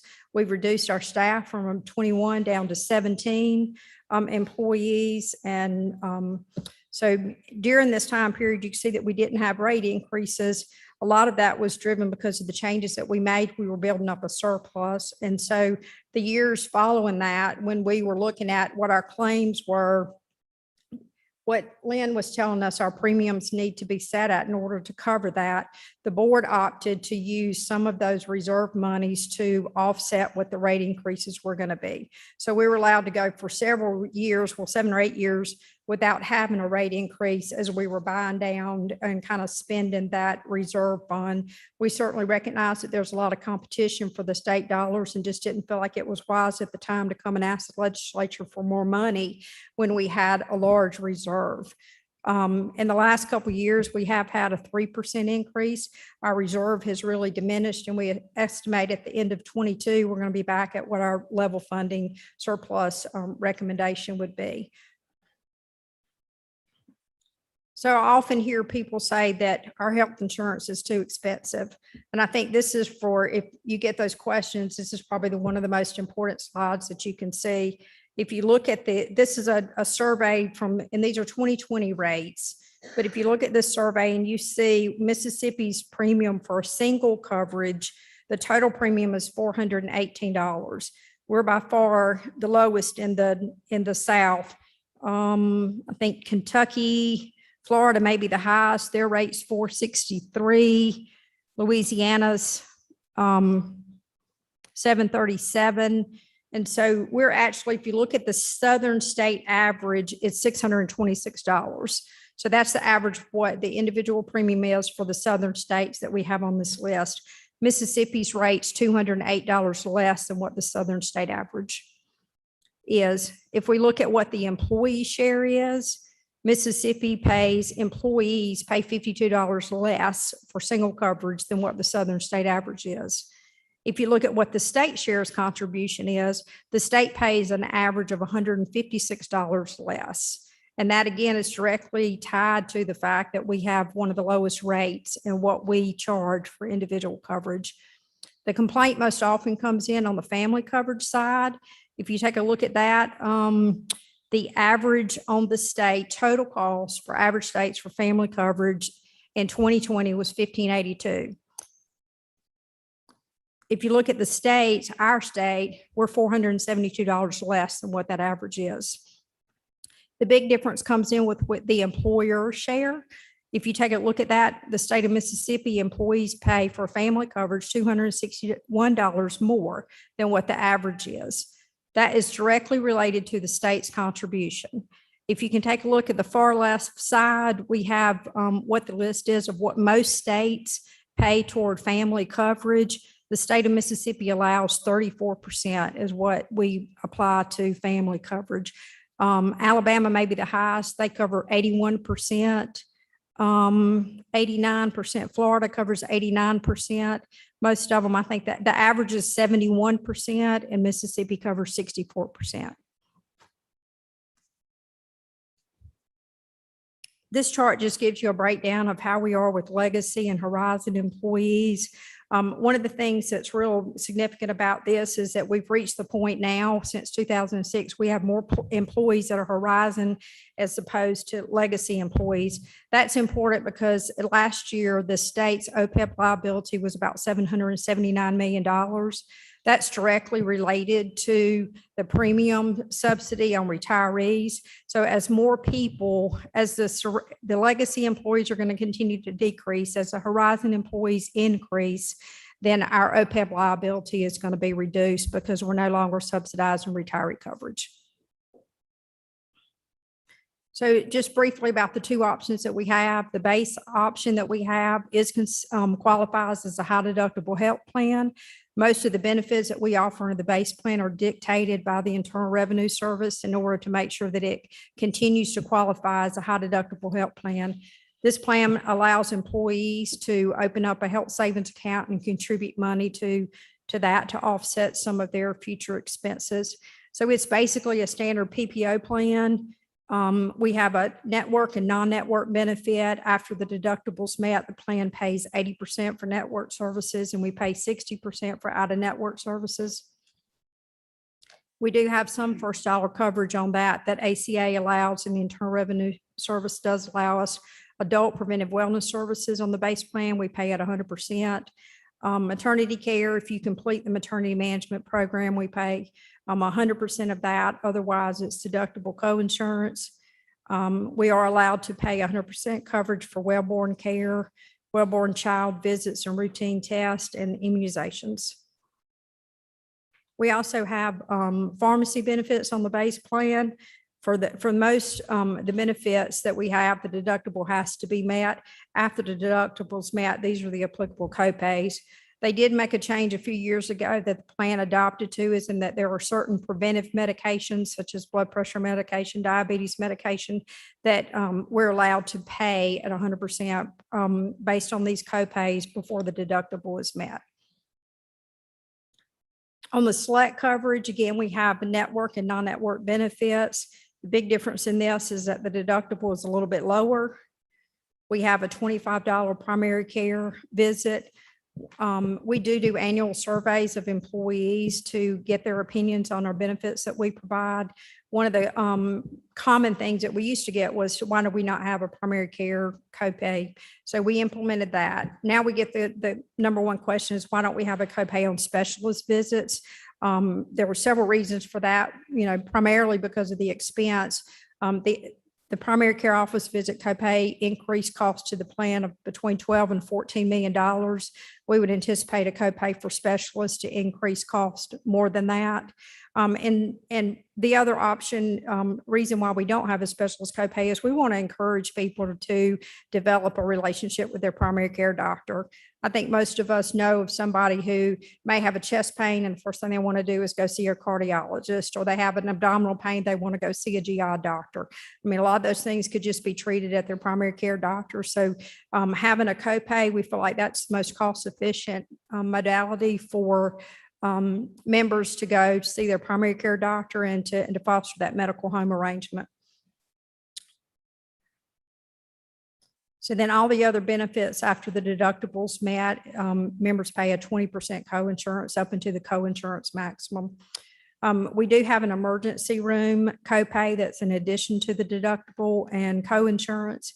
We have an additional $50 copay for the first emergency room visit in a calendar year, and we have a $200 copay for any subsequent visits that we have. And we implemented this to try to discourage utilization for ER services that were not medically necessary. If it's truly medically necessary, one goes to the emergency room, the likelihood that they're going to be admitted as an inpatient is very high, and then these copays will not apply.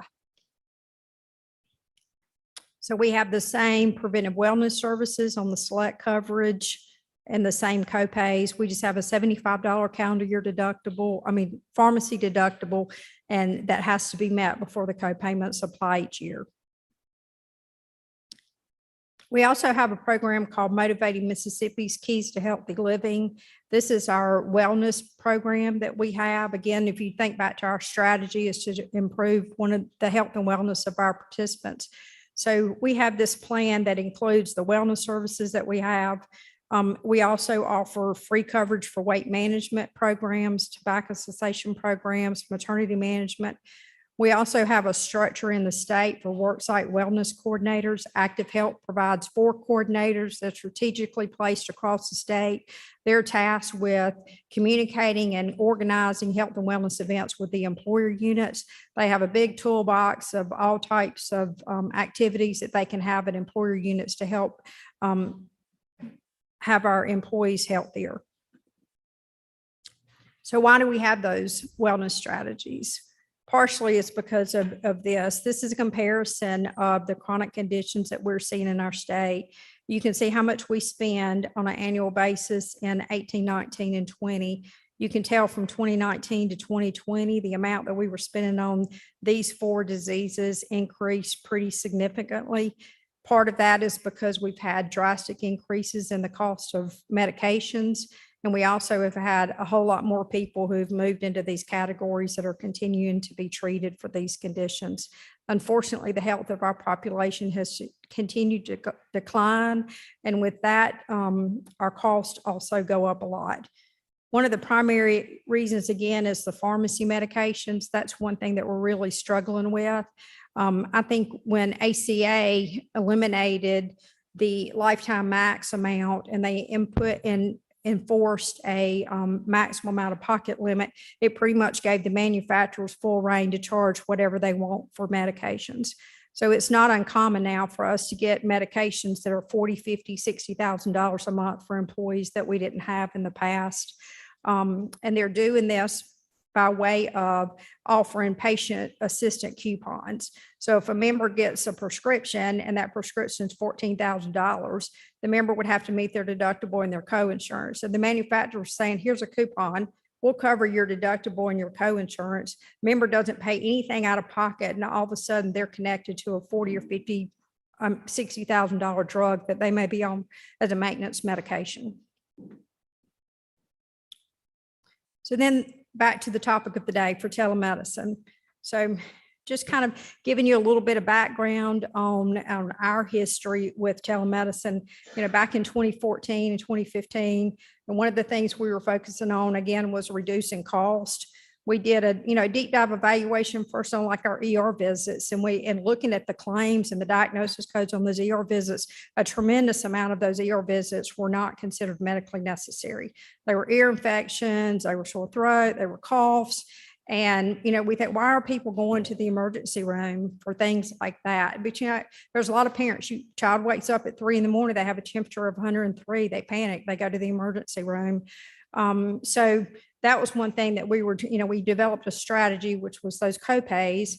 How could we eliminate people going to the emergency room? So we also worked with Blue Cross, said every time somebody has an emergency room visit that's considered non-emergent, they get a letter, and that letter explains to them what their other options are instead of going to the emergency room. And that kind of led us to look at telemedicine. At the time, we had a 24/7 nurse line that was available that had very little utilization. And my predecessor kept saying, we need to look at telemedicine. You know, I go to all these conferences and they're talking about telemedicine. And I have to admit, I was pretty skeptical of that at first. I thought, how can you get the same level of care and going to, as opposed to going to a doctor's office visit? So what I did at that point was I called in a lot of the big telemedicine vendors to come in and give us a presentation so that we could see truly what they were doing, what controls they had in place, how did they operate. So we had 4 or 5 telemedicine vendors to come in and give us presentations, which gave me a great deal of comfort with that, to know that I felt like this was a really serious modality that we need to be taking a look at to kind of reduce our cost and to give access.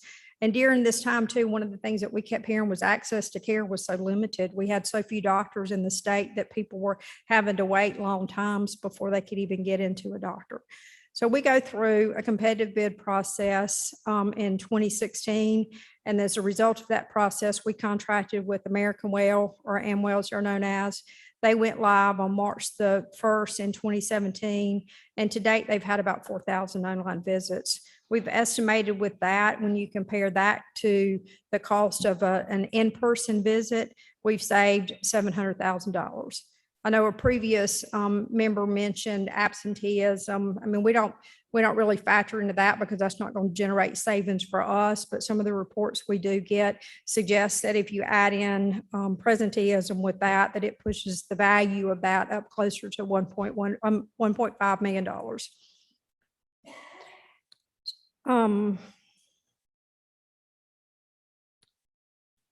So we also kind of at that same time, kind of what we thought when we went out with this was that more and more physicians in the state would adopt this as a modality to add to their practices. And so that was also one of the things that we did. We reached out and surveyed the state providers, and we didn't have many state providers that were offering telemedicine at the time, with the exception of UMMC. So after we went live, we did have some conversations with UMMC, and at the time of the RFP process, their business model was very different than the business model that we were looking for. We wanted telemedicine claims to be filed to our TPA so that we could have the reporting capabilities to know what services were being provided, what was the reason for those services, and just so that we could monitor it. And that was the biggest difference. So UMMC came on and started providing telemedicine visits as well. I mean, to date, since they've started these acute online visits that we're seeing, they've had about 3,300 visits. Hattiesburg Clinic came on recently and they've had 580 visits. So just kind of as a personal note, I just wanted to share a personal experience with telemedicine. And so a couple of weeks ago, my daughter started developing a cough and a cold, and she wasn't feeling very well. And there's kind of a joke in my house. I could spend a lot of time with my grandfather when I was growing up, and we believed WD-40, duct tape, and, you know, and a little bit of bleach could just about cure anything. So my children say, unless there's an organ hanging out or I can't stop the blood in 30 minutes, they don't go to the doctor. So with COVID, that kind of changed. I can't send a child to school anymore with all these symptoms that could be COVID related. And she's crying because she's going to mess up her perfect attendance because mom won't let her go to school that day. So we get her into her doctor's office. Luckily, I was able to call her pediatrician. They saw her at 1:15. I had to leave work at 12, go home, get her to the doctor, get her back home at 3:30. My afternoon was pretty much shot. About 5 days later, mom comes down with the same symptoms. By the way, she was negative for COVID. She was negative for strep. It was a $350 visit. So then a few days later, I come down with the same symptoms. So I was reasonably comfortable that it was not COVID. So I kind of took over the counter medicine as much as I could for the next couple of weeks.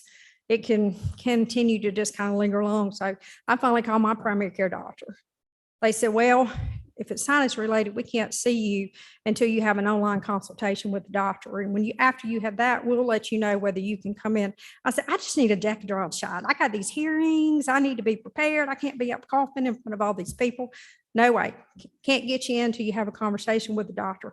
Well, when can you get me in with the doctor? In about 4 days for the telemedicine. I said, I could be dead by then. You know, these hearings are going to be over. I need to do something faster. So I said, never mind, I'll try something else. So I called Trust Care. They had 32 patients ahead of me and said it would be a 3-hour wait. Wasn't going to burn another afternoon off work to go to the doctor. So I was sitting in hearings yesterday and here coughing.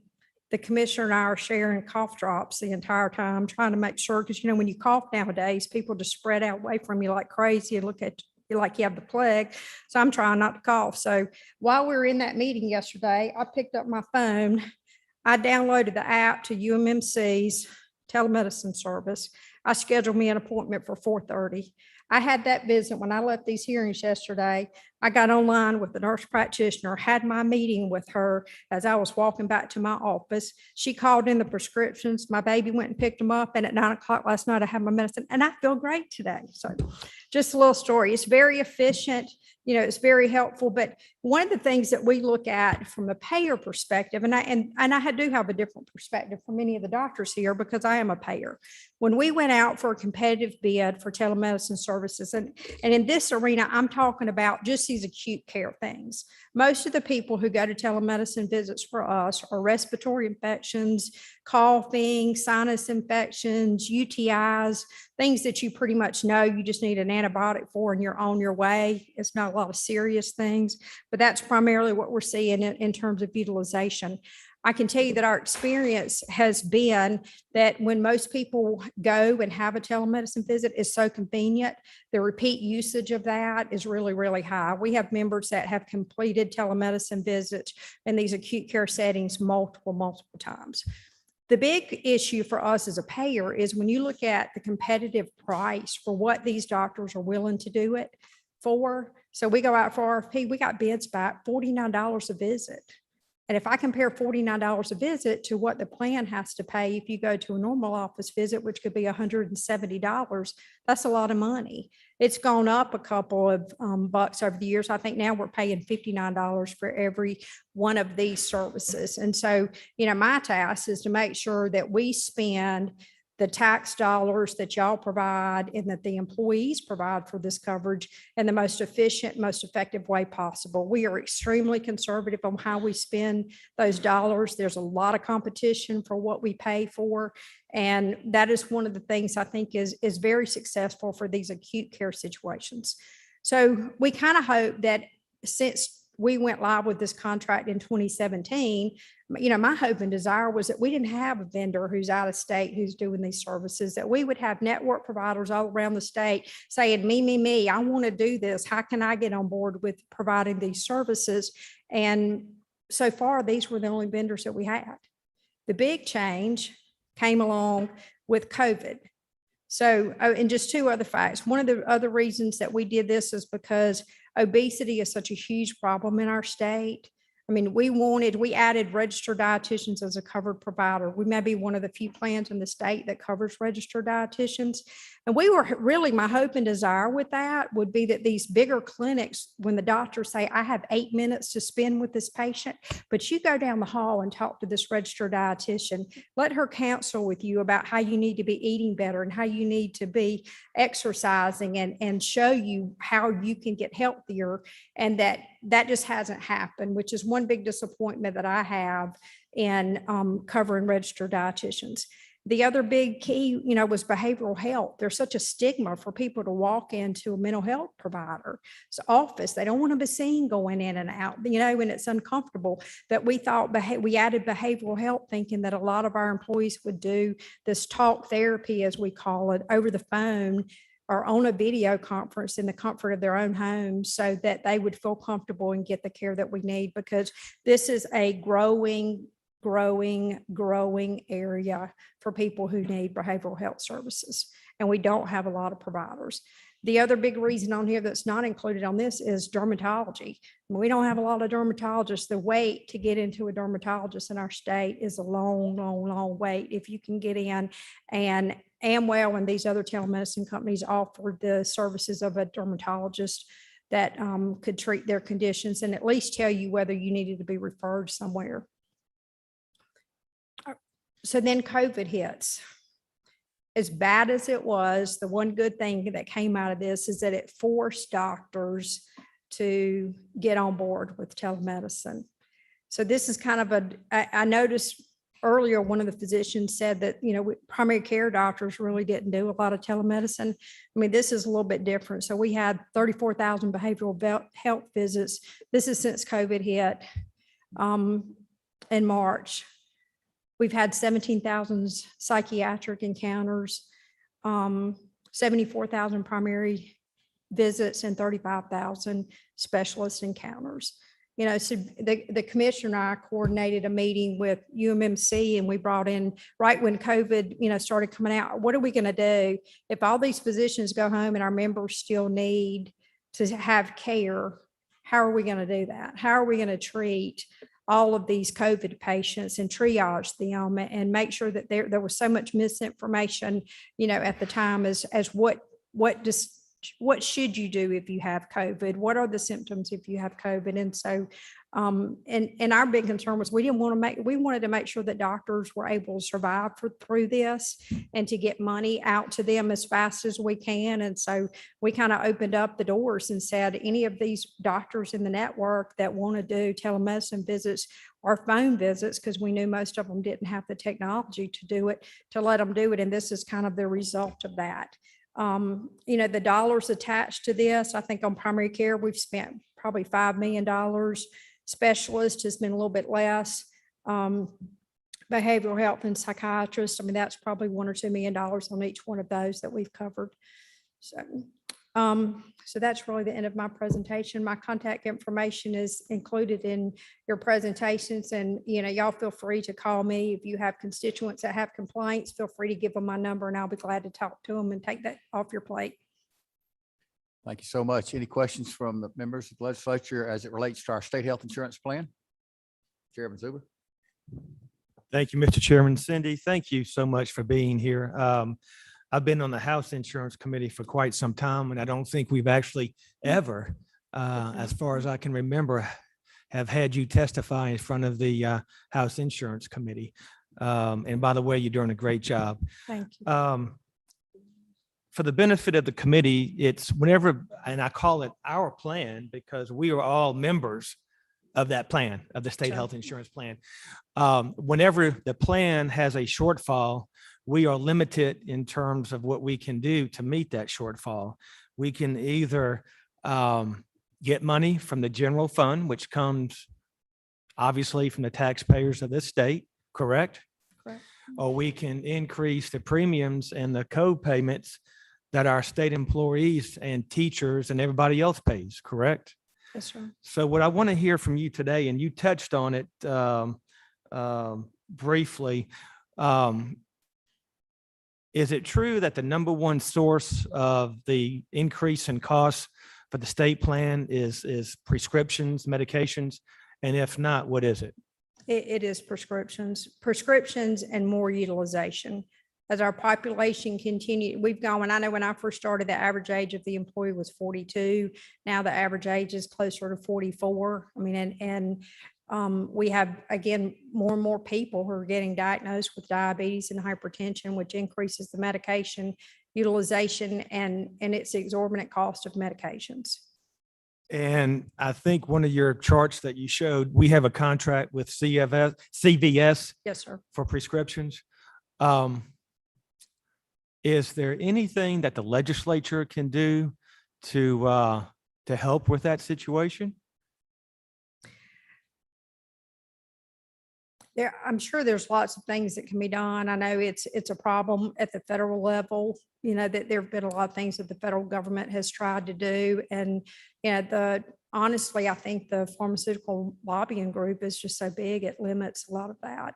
The costs we pay for medications in the United States, I can tell you, I worked on a case a couple of years ago with a member who was getting, he had a child, I think it was, he had multiple sclerosis, and he was getting a medication that the specialist was prescribing, but he was getting it overseas, and he was paying out of pocket $600 a year for that medication. And he was so excited because he called and he said that medication it's been on the market for 30 years. It's just now being approved in the United States through the FDA, and I can start covering it, and my plan is going to cover it. The bad news for that is in the United States, the manufacturer was charging $72,000 a year for that medication.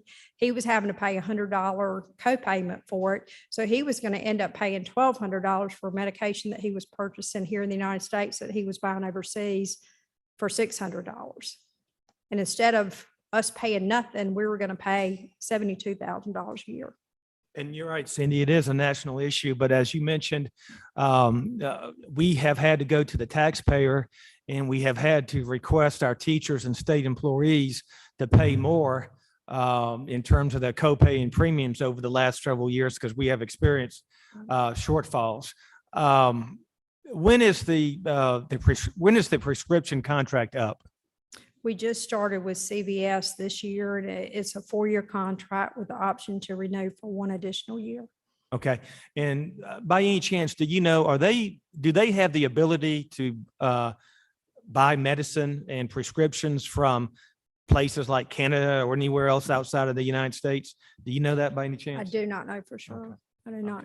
I can tell you that's one of the main things that keeps me up at night, worrying about how we're going to continue to fund the plan is the cost of prescription medications is something I'm frequently talking with, with other states, with Drew Snyder at Medicaid. What could we possibly do? And the biggest problem in all of that, I think, is rebates, because I think rebates are inflating the cost of drugs. And I think all these patient programs, patient assistance programs are inflating the cost, and there's no limit to what the manufacturers can cost. And so, the one thing that I have, we are investigating and considering is if we collectively with several other states and programs started buying our drugs ourselves. And if we just go to the manufacturers and say, we have this much in our population, we want to buy these medications directly from you. We don't want rebates. I want the lowest net cost. If you want us to cover, because in a lot of these classes, there may be 4 or 5 different drugs that treat one condition that all have the same efficacy rates. And if we could bid those and kind of get those manufacturers to compete for the lowest net cost in order for us to cover it, then perhaps they would reduce their cost. Cindy, you beat me to the punch, and that was going to be my next question. Is there anything in the Mississippi Code that precludes us from actually trying to get that accomplished? It's not addressed in our statute, and that's the one that I'm familiar with. So I'm not aware if there's another law that may prohibit that, but I think it's certainly something that we should entertain doing. Okay, thank you very much. Senator Harkins. Thank you. Thank you, Ms. Bradshaw. In your presentation, you talked about telehealth medicine. Are we, in your opinion, are we kind of just scratching the surface on telehealth, or is it being utilized to the capacity that we, the most capacity that it would offer? And what I mean is, are we just using it for cold and cough visits, or are we using it for more serious illnesses or managing chronic diseases, obviously diabetes and other things that we have high rates of in Mississippi? Are we utilizing it to the best of our ability? Because if it is a cheaper alternative, it's more efficient, are we doing everything that we can from our perspective, our side, to allow it to be utilized? I guess is what I'm wanting to know is there anything that we can do, similar to what the Chairman asked, is there anything that we can do to assist our physicians and others in helping to manage some of these issues? Now, I really think that, all along I felt like if a lot of physicians would start using it, that they would appreciate the efficiencies in it. One case is Hattiesburg Clinic. I mean, the physician there and I had a conversation, and he said, your reimbursement is too low. So what we kind of said to everybody else that wanted to play, if we knew we could have, if we had a vendor who was willing to do this for $49 or $59, let anybody else in the network who's willing to do it for $49 or $59 to do it as well. And so his conversation with me goes, well, that's too low. That's less than what I'm going to get normally if I have the patient come in. And I said, well, let me ask you if you would do this. They had everything set up systematically to be able to do it. And I said, I want you to use it for a month. Schedule your patients, see how efficient it is, see how many more patients you can see during the month, and come back and talk to me. If you think the reimbursement's too low, come back and we'll have a conversation about it. I didn't hear anything back from him. So I called, talked to the office administrator, and I said, so did he like it? Did he not like it? She said, he loves it, loves it. He's had 581 visits since then and hasn't complained about the reimbursement.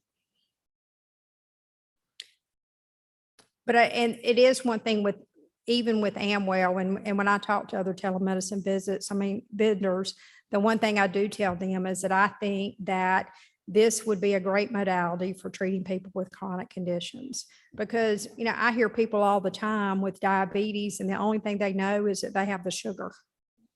I mean, they don't know that it's destroying their organs, that they're liable to be blind. They could have their leg amputated, and that they could prevent type 2 diabetes can be prevented through diet and exercise in most cases.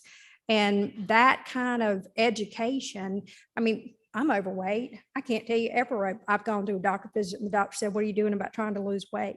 Never. So I think that people need to hear that. They need to focus on, their health and to try to do better. And with the limited time that physicians have to spend with doctors, I don't think that people are getting educated. Health literacy is a huge issue. I have one question. Sir.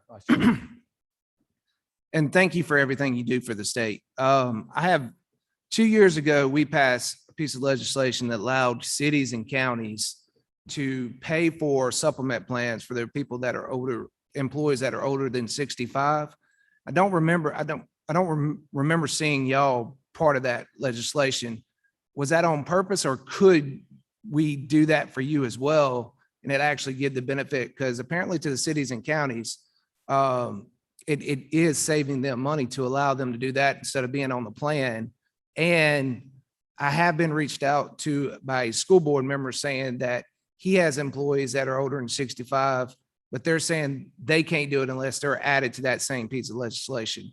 I was just going to get your thoughts on that. I'm not familiar with that legislation. What did it provide? It allowed for cities and counties to purchase or to supplement back to the employee for the purchase of a supplement plan. So they got them off the state health plan and allowed them to purchase a supplement plan and a prescription drug plan, and they subsidized the cost of it. So the cities and counties actually ended up saving money because of the employee that's older than 65 costs them more.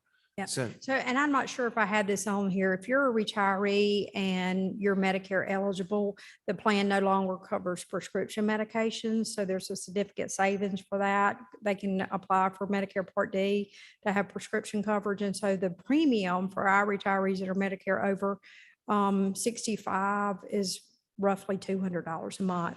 And it basically covers, as long as you have Medicare Part A, B, and D, it covers pretty much everything else that the Medicare does not cover. So it's basically operating as a supplemental plan. okay, and that's about what it costs now. So, okay. All right, thank you. Okay, Ms. Bradshaw, thank you so much for your wonderful presentation, your knowledge, and what you do to keep our state plan healthy and sound. Thank you. We also thank all our presenters from yesterday and today, giving of your time. What you've done for us in presenting your positions is very appreciated and will be very useful to us as we craft legislation over the next 3 months prior to the session in January. So I'd like to thank you once again for being with us. This meeting's adjourned.